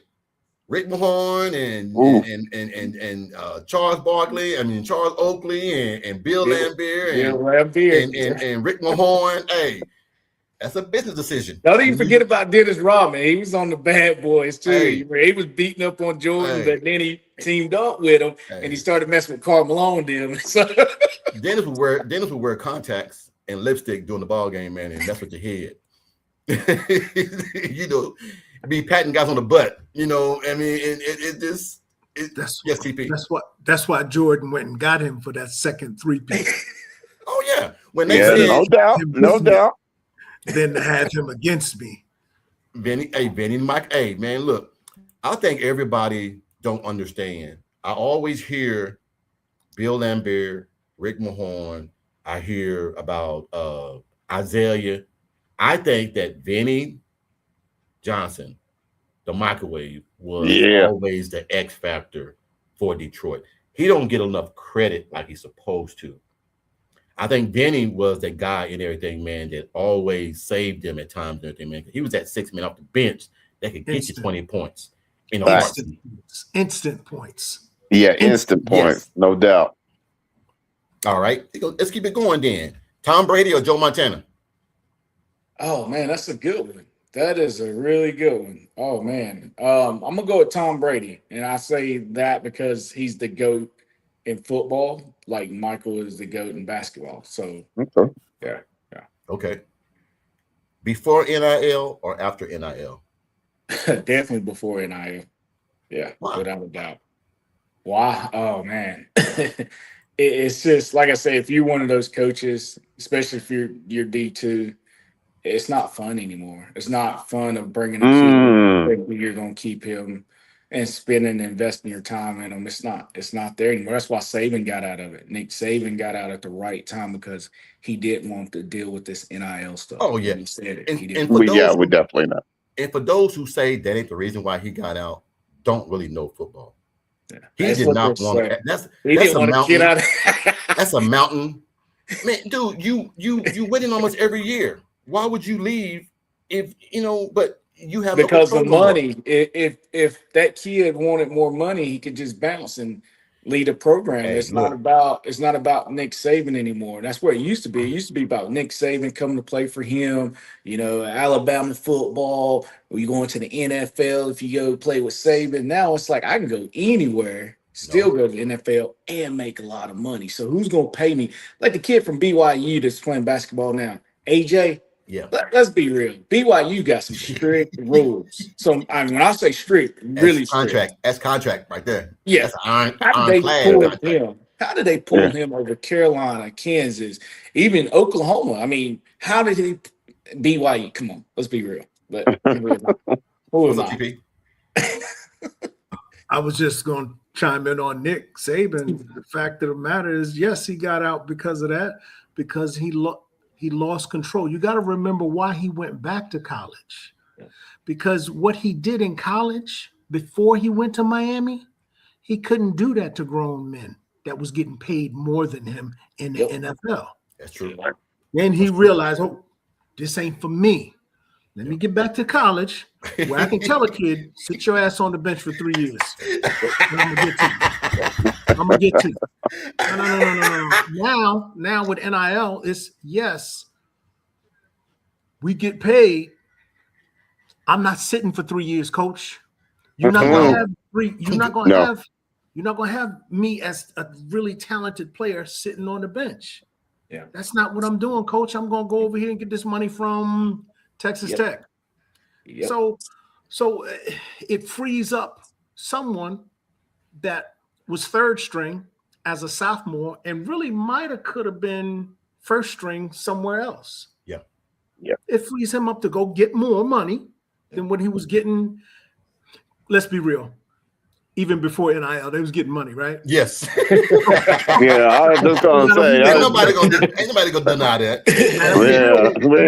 With that, but you on the bench, your envelope underneath the door ain't as big as the starter that got 2 touchdowns against LSU. Your envelope ain't as big as his. Yeah. Let me go over here and get to Oklahoma State. Maybe I can get 2 touchdowns against Oklahoma, and my envelope gonna be big as a sophomore. Yeah. So that's what it did. It just kind of evened it out. And a guy that has a controlling mindset. Yeah. You can't tell a kid now you're gonna sit and you're gonna wait till you're a junior. I'm gonna have you as your freshman, sophomore, and you're gonna wait till you're a junior. That's over with. You can't do that. That's what shocked me. Just changing it what shocked me when Bill Belichick, who's same mindset, very control oriented, how he came to college. That kind of shocked me. But then I realized he might just be grabbing a bag for himself. Yeah, he's working for Carolina for sure. Yeah. Yeah, definitely. Yeah, but it's tough, Coach Ricks. I mean, I'm telling you, especially basketball, you trying to build you a dynasty, maybe keep kids for 2-3 years and try to run the table and get you in that show. You can't do that anymore. You better grab 5 good ones that Yeah. like Kentucky used to do back in the day, and run with them that 1 year and hope that you Yeah. get them, because you're gonna lose them. Yeah. They're gone. That's what I was going to ask you, Coach O. Is it better now for a mindset? If I'm a D2, D3 coach, is it a better recruiting tool for a kid that's not ready for D1 to say, "Hey, I can get you to D1," as opposed to think I'm gonna keep him for 4 years? Yeah. Now I call that the developmental league. So you remember back in the day it was JUCO. You got a JUCO, and JUCO get you like D1 schools and stuff. Now it's D2 and D3s. That's like a developmental league, and it's gonna help you get to D1. So I think D2 coaches should start thinking that way, of like trying to get some good athletes to come in and understand, like, look, if we win it, we win it. But my whole thing is, hey, develop this kid, get him looked at somewhere to go play D1 ball. If they can do that, they'll start getting some athletes come through their schools. And hey, you might look up and win a national championship. You just got to know what you're doing. But you'll start seeing people like, man, hey, he went to that college, and it was a D2 college, and then he got in the portal and went to this school D1. I'm gonna go over here, and I'll start boom, boom, boom. And then who knows? That coach might end up getting a call from a D1 school, say, hey, Right. you doing some good recruiting? Come over here with us. Yeah. But see, that's what You Nick got to change your outlook a little bit. yeah. Well, that's what Nick Saban used to do. He would go get those D2 coaches and go get those coaches, and they had those players, and they bring them up and everything, man. Next thing you know, you got players that you never heard of. Yeah. But one thing I always say about Nick Saban that drove him away from football. One thing is for sure: death, taxes, and that Texas oil money. You can't touch that Texas oil money. I don't care how you look at it. They can write a check that Alabama just can't touch. And I think Nick Saban knew that with Texas and Oklahoma coming into the SEC, it's just a matter of time, man, before the even playing field. Now, you got teams now. Who would have thought Vanderbilt would have beat Alabama? Who would have thought that Kentucky would be hanging around with Texas? I mean, it's just because now you ain't got to go to those big schools to make money. You can go right over here. You can go right over here to South Carolina or NC State, or go over here to North Carolina and make the same amount of money you would make going to Alabama or Auburn or LSU. Make the same amount of money and everything. So I think that's what people get lost at and everything, man, is that he did lose control. I just felt like he didn't want to gamble on his legacy now, because now you're not getting the number 1 and number 2 recruiting class no more. Now you might get the number 8, number 9, and now you're fighting all these other normal schools for players that you used to always get. He used to always get the best players. Georgia, Alabama, Ohio State, always 1, 2, and 3, and then Clemson throw them in there every so often when they was doing their little thing, when Dabo had a sense of being. So it is what it is. But back to this. Buy your team. Huh? Buy your team. Do like MLB. That's what they do. They buy their team, buy their players. Yeah. And they just bring them in. That's how the Dodgers work. Hey, I paid salary. Magic and all his team went out there and got all these business owners and bought the team and just started buying up everybody. Yeah, that's what you do in college. Just buy your team. You'll be all right. Charles Barkley or Karl Malone? I like Sir Charles. Let's Sir Charles. Yeah. Okay. The mailman was good, but I like Sir Charles. Even though he didn't get a ring, neither one of them got a ring anyway. But Georgia stood in that way and stopped that. Somebody always told me Karl Malone is mailman delivered, but never on Sundays. Yeah, that's true. That's what Michael came. Michael came on Sundays. He never could get a ring on a Sunday. Man, my bad, man. Best two-way athlete. I'm gonna give you 2 names: Bo Jackson, Deion Sanders. Oh man, you brought the heat on that one. Bo knows. I do like Bo. God, man. But I do like prime time. I'm gonna go off of careers. I'm gonna go off the careers that they had in their sports. So when I look at Deion in baseball, he was pretty good in baseball. But when I look at Bo had it. And then when I look at football, Bo had it. and Deion had it. So I'm gonna go with Bo. Let's go with Bo. Okay.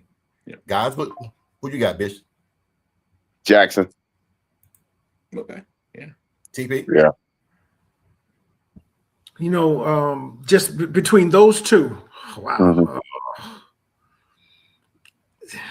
Deion got the longevity. You know what I mean? And Deion was was just the athlete he was, just didn't have that frame. That frame was incredible that Bo Jackson had. But they both running the same speed, you know. Okay. So Hey, let's just ask you this question, TP. Sir? Also, let's ask you this question, TP. If you gave one of them the ball and they was running towards you, which one would you tackle? Which one you prefer not to tackle? I'm getting out of Bo's way, man. There we go. You're gonna clown me in film the next day, but I'm making a business decision getting out of his way. He's not gonna bless me with that stiff arm. All right. All right, next one. Here we got 85 Bears or 2,000 Ravens.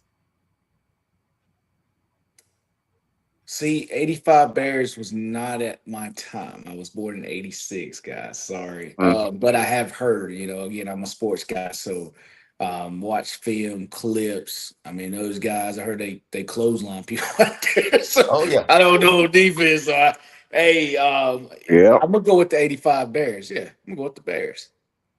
Guys, who you got? Go ahead, T. 85 Bears for me. Huh? Bears. 85 Bears for me. Yeah. We all 85 Bears. Yeah. There it is right there. The Super Bowl shuffle. When you make a dance. Exactly. That's right. Popular dance after your team. That's special, man. That's special. Yeah, no doubt. That was when football was football, for sure. I heard. Yeah. Ooh, this is a good one. Megatron or Randy Moss? Randy Moss. I actually Randy seen some clips of him not too long ago, and they were showing how fast he was. Oh no, he was man. blazing by people. Like even corners had 15 yards off the ball, but he still knew by. No, man, Calvin. Oh no. Calvin is a guy. If you throw it up, man, yeah, he gonna go get it. He's a big boy. But when you talk about the speed, and can go up and get it, and don't forget, Moss can play football or basketball too. So he played with Jason Williams, White Chocolate, Sacramento Kings on Big Sacramento. Yep. So. No. Hey, good. Man, I'm a Randy Moss fan, man. Moss is from around the corner. So, but I was always a fan of Megatron, man, when he was over at dang it, brain fart. Detroit? Tech? No, he was at Georgia Tech.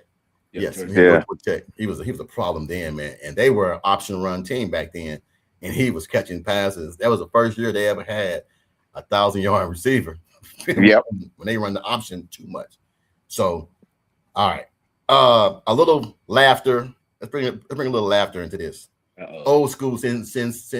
But you said that you're not old school, so I can't give you this one. So you can still throw it at me. I got some history. Like I said, I got older brothers, sisters. So this is mainly for our age, TP and Bishop age. Earth, Wind, and Fire or Ozzy Brothers? Oh, okay. Ooh, wait, hold up. Hold up. Let me adjust myself on that one. She liked the Isley Brothers, and Earth, Wind, and Fire was good too. So, man, that's a tough one. I guess it's what we listened to mostly in the house was Isley Brothers. Yeah, I'm gonna go with them. TP? Oh man, I know. Right, man. Oh man, come on, man. I mean, I would go with Earth, Wind, and Fire because they had a bigger band, I guess. Dude, hey, I'm gonna tell you right now, man. I'm a Mr. Biggs fan through and through till that dude, man. From when I was a little kid, we would clean on Saturdays and just put that Isley Brothers CD on, man. Just play Earth, Wind, and Fire too, man. But if you say one song from Earth, Wind, and Fire, it's always September. Always is what everybody's gonna remember, September. But when you say Isley Brothers, you always gotta hear In Between the Sheets. That's the one that everybody for some reason, even Biggie made a remix off of it. So I'm gonna say Earth, Wind and Fire, but I'm gonna say Ozzy Brothers too. Should have threw All right. Temptations in there. That would have been. Oh no! I got one more here. I got one more. Oh man. Well, let me. I got your age. Come on, Bishop. What you got? Yeah, you already know. There's been times that I do the September. So yeah, it's Earth, Wind and Fire for me. No doubt. Check this out. New Edition or Jackson 5? Whoa. I'm a team player. I love a team. So New Edition. Right, the Jackson 5 would be nothing without Michael. You just take Michael out of there. They got Randy. They got Jermaine. Hey, you heard what Temptation said. That Rupp said you ain't nothing without him. So, hey, might come see you, Otis. Jackson 5. Hey, Coach, don't sleep on Jermaine, man. Jermaine, you right. How do you say on Jermaine? Didn't nobody come to see you, Otis? Oh man, I wonder what that would have been like if you just pulled Michael out of there. What would it? Yeah. Oh my God, that was a good one. That was a good one, man. That was a good one. All right, next one. Lakers or Celtics? Okay, so you got to get. Are you talking about the current? Or are you talking about no. the team? Showtime. Oh, or the Bird.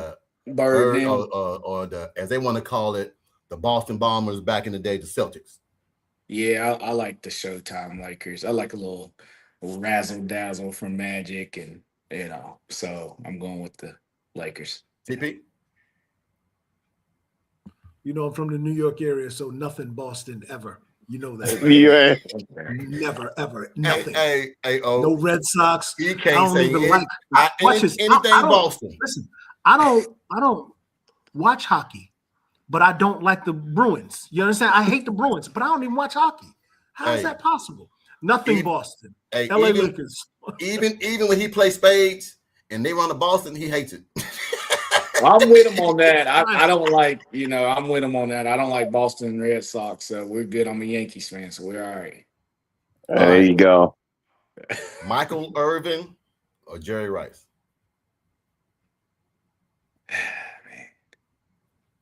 All right. I'm gonna go with Jerry Rice. Okay. I'm gonna go with Jerry Rice. But I learned my dance from Michael Irvin. Oh yeah, the celebration dance. Yep. I'm throwing the ball down. Yeah, I learned it from Oh my God. All right. Jerry Rice. Jerry Rice? TP? Yeah. Listen, I'm gonna go with Jerry Rice, but I can't take anything away from Michael Irvin because he was clutch. Yeah. He practiced hard.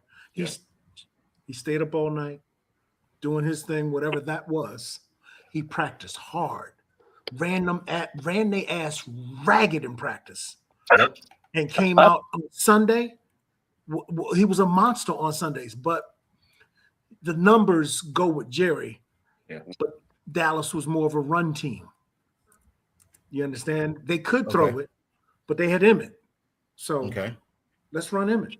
We got the best offensive line on the planet Earth ever. Let's run Emmett. So, but Michael Irvin was there. But Jerry Rice is the answer. But I don't want to take away from Mike at all because he was a straight dog. Yeah. All right.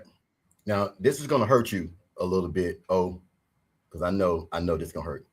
Okay. Rod Woodson or Ed Reed? Oh man. That's a good one. I'm gonna go with Rod Woodson. Yeah, I'm gonna go with Rod Woodson. Really? Yeah, I'm gonna go with Woodson. Ooh. Okay. Coach, that's unfair.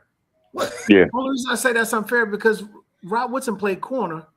He was a corner and cornerback. He was a corner and safety. And safety, yeah. Safety at the end. But his meat and potatoes in the beginning was corner. Until he tried to come up and tackle Barry Sanders real hard and blew his knee out. You wrong for that. He came up to try and knock Barry Sanders' block off, and Barry Sanders for gave him that. 3 Is moves. that when he went to safety after that? He said, look, if I give father back, I don't have to worry about tackling too much because everybody in the front should get him. Barry Sanders gave him 3 moves. Rod stayed with 2 of them. Okay. All right. I'll change it up then. Since we want to just go straight safety. All right. Troy Polamalu or Ed Reed? Troy. That joker, he didn't care. I don't even think he cared about his life out there on the field. That joker was just jumping over people, jumping over piles, and just, yeah, he was reckless out there. He put his life on the line for them daggone Pittsburgh Steelers. Ed Reed. Got it. I thought Ed Reed, but hey, you never know, man. Troy had the commercials too because of the hair. So you gotta say that. I mean, he had the commercials because of the hair. I mean, he was the first. Think about it. He was the first NFL player and everything. Man, had the Head and Shoulders commercial. Oh man, that's a good one. I'm gonna go Ed Reed. I'm gonna go Ed Reed, and Troy is another monster, straight monster. Straight, I'm going with Ed Reed. Just Ed Reed just seemed. You know who hated to play against Ed Reed? It might have been top 10. Peyton Manning. Thank you. He says in his book. He said the one player he hated to play was Ed Reed. Because Ed knew what you was gonna run. Yeah. Ed knew what you was gonna run. He's a film junkie. He had all the attributes. All of the attributes. He could tackle. He could lay you out. He could do that if he wanted to. He could pick it off. All that. But he knew that. Thank you. Film study. Yeah. Somebody threw Junior Seoff in there.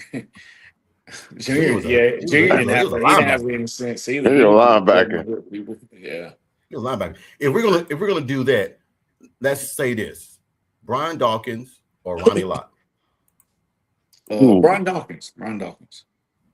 Oh no, man, Ronnie Lott. Well, yeah, I like Ronnie Lott too. I do, but I'm gonna go with Brian Dawkins. Yeah, Brian Dawkins. Anybody that can cut their tip of their pinky and still play in the game, they got my vote.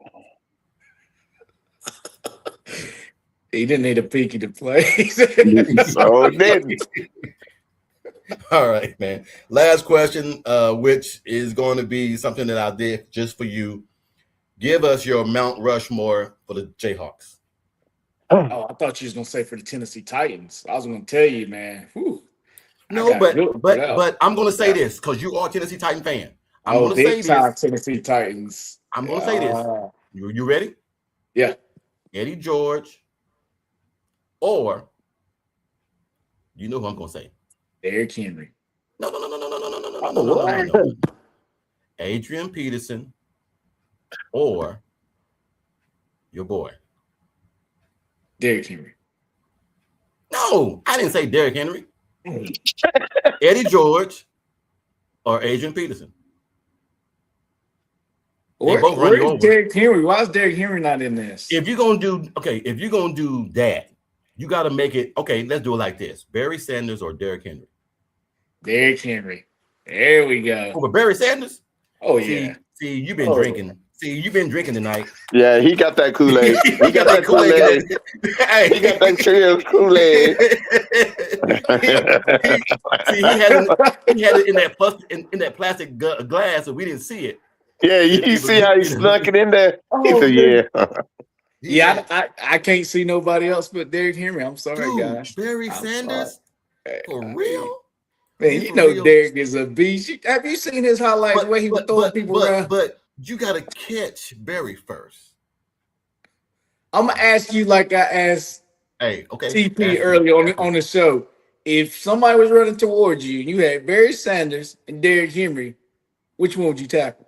And which one would you get out of the way? Neither one of them. No, you got to pick one. I got a toe injury. I got a turf toe. Oh, okay. I'm gonna get out of Derrick Henry's way. I'm gonna get out of Derrick Henry's way 100%. I'm gonna try and knock Barry Sanders' block off, but I'm gonna miss him. You're gonna straight miss him. You're gonna miss him, or you're gonna tear a knee or something.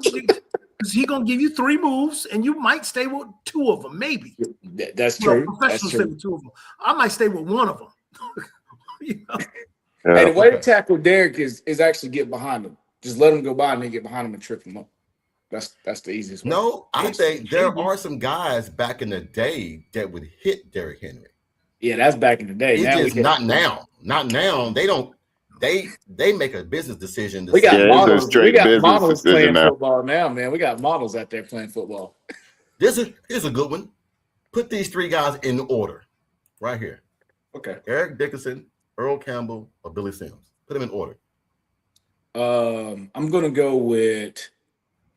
Oh man, that's tough between Eric and Campbell. I want to go Campbell first. Let me go Campbell first, Eric Dickerson, and then Billy Sims. Okay. Here's a good question. Ray Lewis prime versus Derrick Henry prime. Running through the middle. Who you got? Hey, Rick, I lost you. You lost me? Did you lose me? Can you hear I me? lost you on your bio. Can you hear me now? I can hear both of you. I can hear you now. All right. Well, Ray Lewis, I can't hear Coach Ricks, but I can hear you, TP. Oh, because I'm talking, but it might be. Hold on, let me see something right quick. Hold on, because I can hear you real good. All right, I'm sorry and everything. Try this. Try to go out and come back in. TP, tell them to go back out and come back in. Coach Ricks wants you to go out. Can you hear me? Coach Ricks wants you to go out and come back in. Okay, and maybe that'll correct it. Yeah, I can hear both. It does happen sometimes, I guess, and everything. It's YouTube and everything. If you go for so long, for some reason, it'll do that. Okay, all right. It doesn't do that. But no, man, it's these are some good questions, man. To where a lot of people, man, need to. Let me see if this brings it back. There you go. Can you hear me now? Yep, you're good. All right. A primed Ray Lewis versus Derrick Henry. Man. Oh man. That's a nightmare because neither one of them going. Neither one of them going. That's a head-on car collision right there. Wow. Oh man. I would say I would always give it to the defensive guy that had the. I don't know, man, because Derrick is what 240. Yeah, I mean, Brian Urlacher could probably take Derrick down. Ray Lewis could probably take Derrick down. I mean, those are some of the guys. If I had someone on my team and I said, "Look, you gonna tackle him?" I'm putting, Ray Lewis, Brian Urlacher. You guys go first. Y'all better grab him. But nowadays, like I say, you don't really have anybody that want to tackle that guy, and most of them try to get him from the side, and he just steps over them, and it's a mess. But to answer your last question for the Kansas, Mount Rushmore for Kansas. It could be. I mean, coaches, players. Your Mount Rushmore. Okay, and I get 4 picks. 4 picks. And an honorable mention. I'll give you an honorable mention. Oh man, that's a good one. As long as you don't have Darren. I'm gonna think about careers. Hey, look. Too, as long as you don't have Darren Peterson in there, we good. Yeah, I'm gonna think about careers as well. And I got to think about a little bit of my time that I actually got to see these players play. So, we're gonna throw Paul Pierce in there. Okay. We're gonna throw Paul Pierce in there. I'm gonna throw Andrew Wiggins in there. Oh, okay, that's a shocker. Right, he won a almost won that championship, but anyway, he won a NBA title. So I'm gonna give him that, and I'm proud of him. I'm gonna give you a center. Let's go with MB. He need to get off the Sixers. He need to get off the Sixers. If he could, I think he could have got him one. All right. And then my last one, here we go. I'm waiting for his name. I'm waiting for that name because I know it's there. Here we go. Man. You got so many guys. You gotta put somebody in there. I'm going with Peterson. The kid is in college. Oh my God. No, you didn't go with Peterson. Come on, dog. He's the next Kobe, man. If he would just play. The kid's got to get out there and play. It's just hard, man, for me to He's good. He's good when he plays, but I'm He's just good saying when he plays, you but gotta play. we don't know what he's going to be like at the next level. Yeah, you don't know what you're getting. You really don't. I mean, and like I said, man, they always say the only thing the NBA gives you that college didn't give you is more money for more problems. Yeah. You're gonna have more money. So whatever he's doing right now in college, he's gonna do it a hell of a lot better when he get in the NBA because they just give you more money. So I think you thought I was gonna say Wilt Chamberlain. Didn't he play at Kansas? no, I'm surprised that you didn't say Bill Self or Roy Williams is one of I was shocked because you could use coaches or TP players. said Wilt Chamberlain. He said go with Wilt. Yeah. Well, no, he was there. I don't know how many years he was at Kansas. He played 2 years there. 2 years, okay. 2, okay. 2 years. But the 2 years he was there and everything, man, I guarantee you and everything, he showed his ass off. I wasn't born yet. I was a little before my time also. I wasn't born yet and everything. Oh, somebody said no Danny Manning. Oh man, see, I didn't never see Danny Manning. Like they said, Danny was a beast, man. Danny was a beast. They did. Danny was a beast. I'll give you that. Well, since y'all both Oklahoma fans, let's just flip it back and who's y'all's rush mount more for basketball? I'm gonna say easy. It has to be Buddy Hield. It has to be Wayman Tisdale, Blake Griffin, and I would say Trae Young. I want to say Trae Young, man, but I'm gonna say Mookie Blaylock. I didn't even know Mookie played it. Oh yeah. Mookie I didn't know that. That's my forward. Now I don't know if TP. I know you know football. I can't believe you took Mookie over Trae Young. Ice Trae, he gonna be upset with that. The only thing with Trae, and Trae, he only played 1 year before he went and got the money. I'm not even mad at him for that. I said Blake Griffin. You did say Blake, yeah. Yeah. You didn't say Trae though. You left. No, Trae. I didn't say Trae. You left Trae out. I was thinking. You said Tisdale, right? Stacey King. Damn. He did say Tisdale. I was thinking because they were together. No, were they together? Mookie and Wayman Tisdale were together. Okay, thank you. Yes. I was thinking Stacey King and hold on. Stacey King was with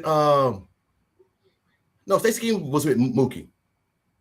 Tisdale, Mookie. I think they lost the final game to Kansas. Yes. They lost in the finals to Kansas. Jimmy says Tisdale, Mookie, Blaylock, Griffin. Oh, Drew Kennedy. I forgot about that. It's a dude. But you got to put Stacey King up there somewhere. He got to be somewhere up there. But Tisdale is the main one. Tisdale is on everybody. Tisdale better be on everybody's for Oklahoma. If you ain't an OU fan. That's hard. I got all bigs. Tisdale, Stacey King, Griffin. Right. Okay. Tisdale, Stacey King, Griffin. Who's my other? Stacey King, Wayman Tisdale, Blake Griffin, and give me Mookie. I'll take Mookie because of longevity. But you know who you should have said? You got to give Buddy Hield something because he carried him by himself. Buddy Hield carried him all the way to the Final Four by himself. I can't stand Buddy. Yes, he killed y'all there. He killed y'all he torched y'all. I told him he from Bahamas or something like that. I said he need going back to Bahamas. Like, let me ask you this, and then we'll get off here. Do you think that if Kansas would have went to the SEC in basketball, that they would still dominate the way they are right now? Yeah. Without a doubt. And I hate, man, our conference now. Oh gosh, man, we got everybody over there from Arizona. We got beat by Arizona State. How do we get beat by Arizona State? It's just so many people, man.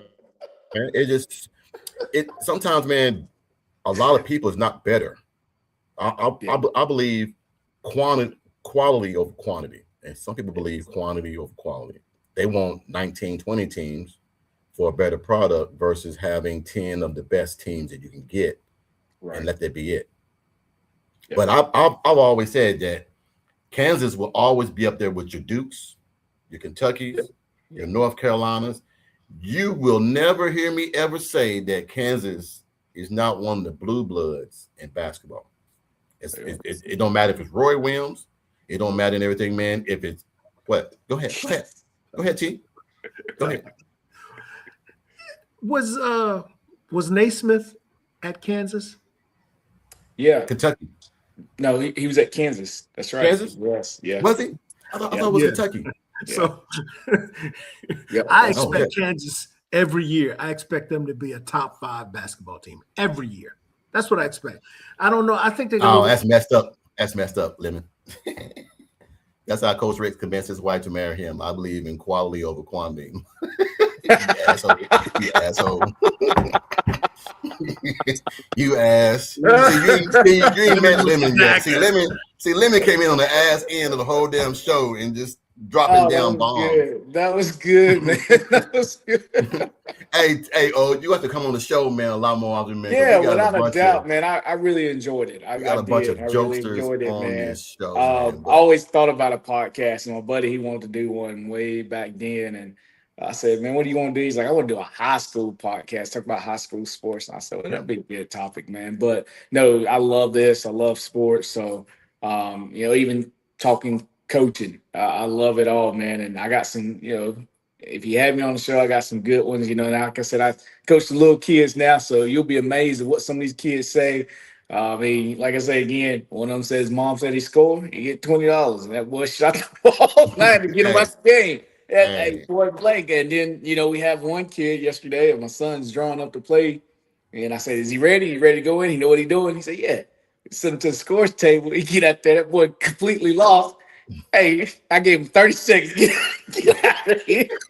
Then I yelled at my son. He up there, man. Did why you yelling at me? I drew it up for him. I can't help he know what he's doing. Hey, man. Sometimes, man, you just, like I say, we were talking about that earlier, me and TP was.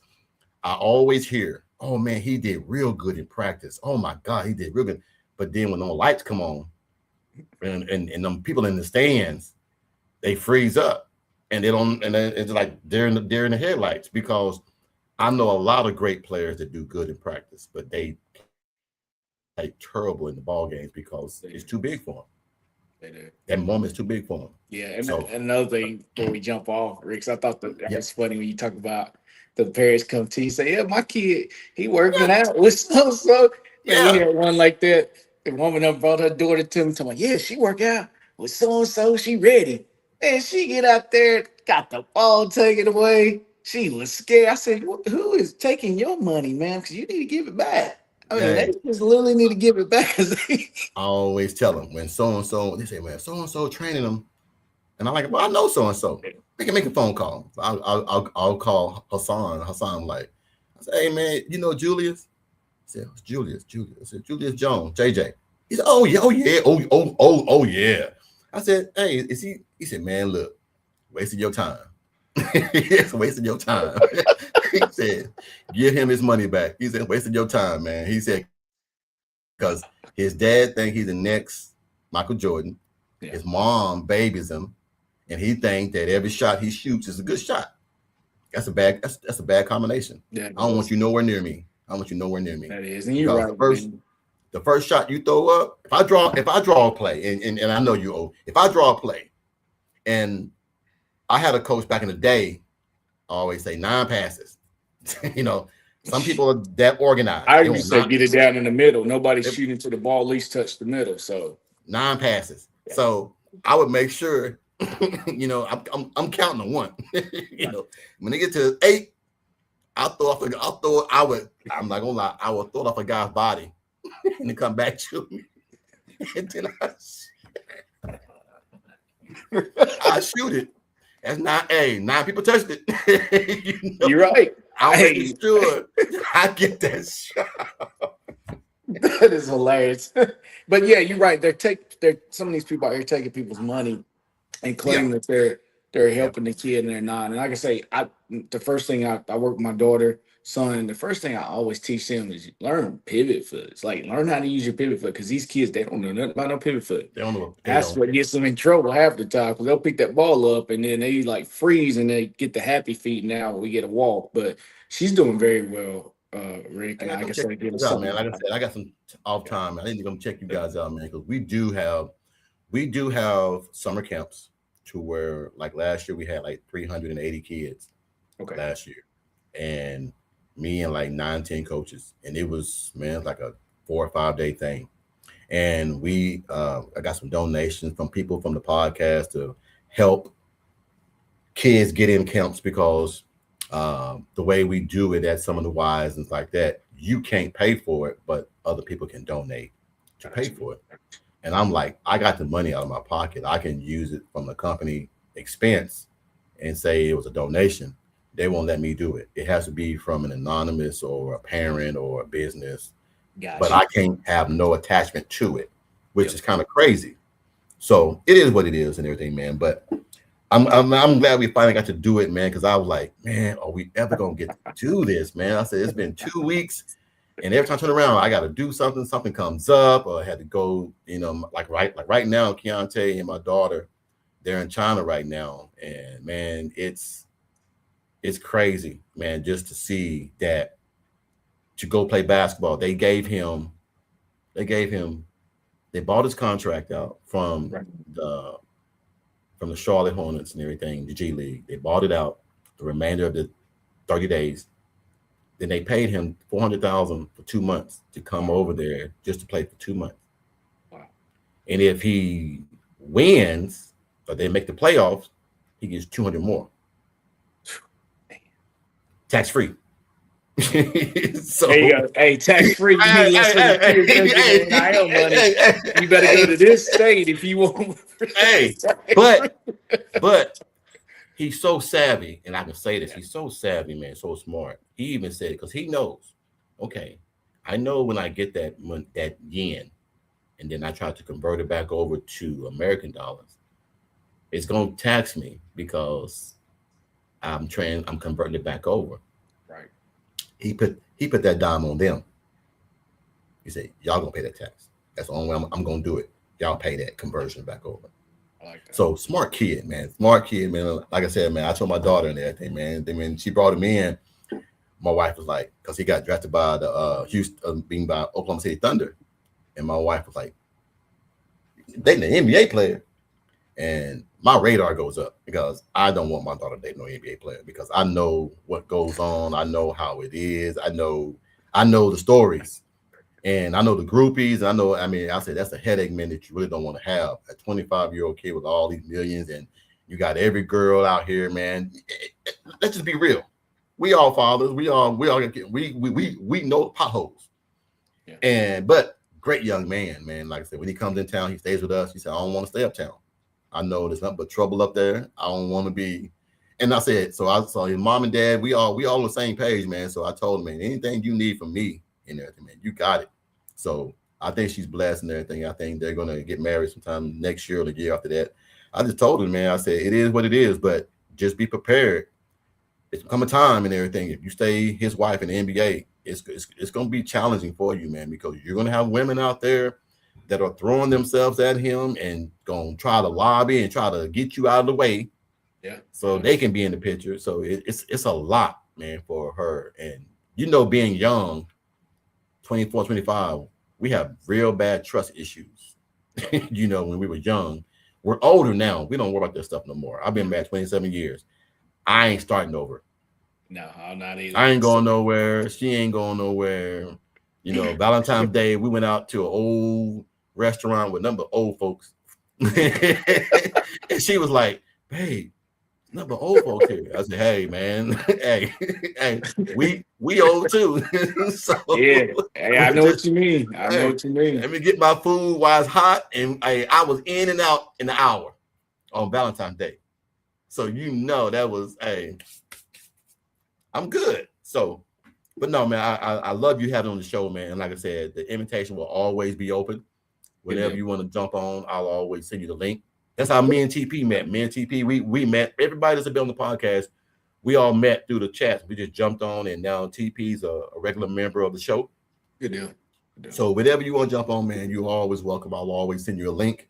It'll always be there. Anything in closing, man, you want to say, man, before we get off here, TP or Coach O? No, thank you, TP, and thank you, Coach Rick and Bishop as well for having me on the show. Again, I really enjoyed it. Got to spend some time with you guys, and yeah, man, it's been a while, man. It's 15, man. I was like, dang, man, because I had like I had like 19 coaches that reached out, but I wanna get coaches, man, that coach at the middle school level and below, middle school, high school.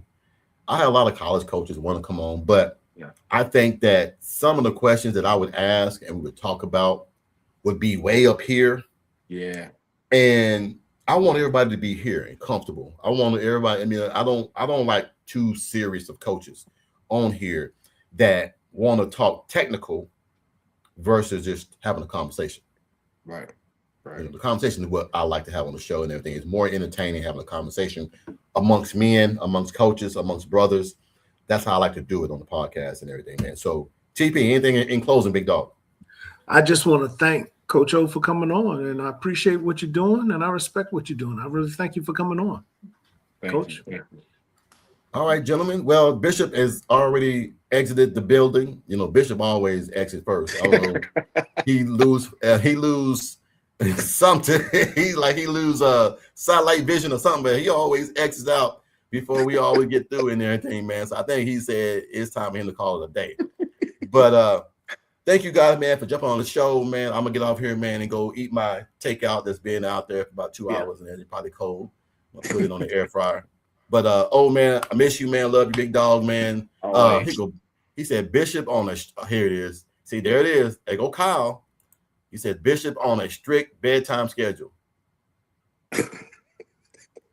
Bishop jumps out because he has to find those fried wings. See, there y'all go again. See, y'all leave that man alone, man. Anyway, love you, gentlemen, man. As always, man. Thank you for coming on the show. Next up, man, we'll probably get Tony George on here. I'm gonna reach out to Tony, ex NFL player, man, for the New England Patriots, who was also my defensive coordinator when I coached high school. So try to get him on here next time and everything, man. But until then, you guys have a wonderful night. Oh, man, take care of the family, man. I'll talk to you guys later, man. Peace out. Thank you. All right.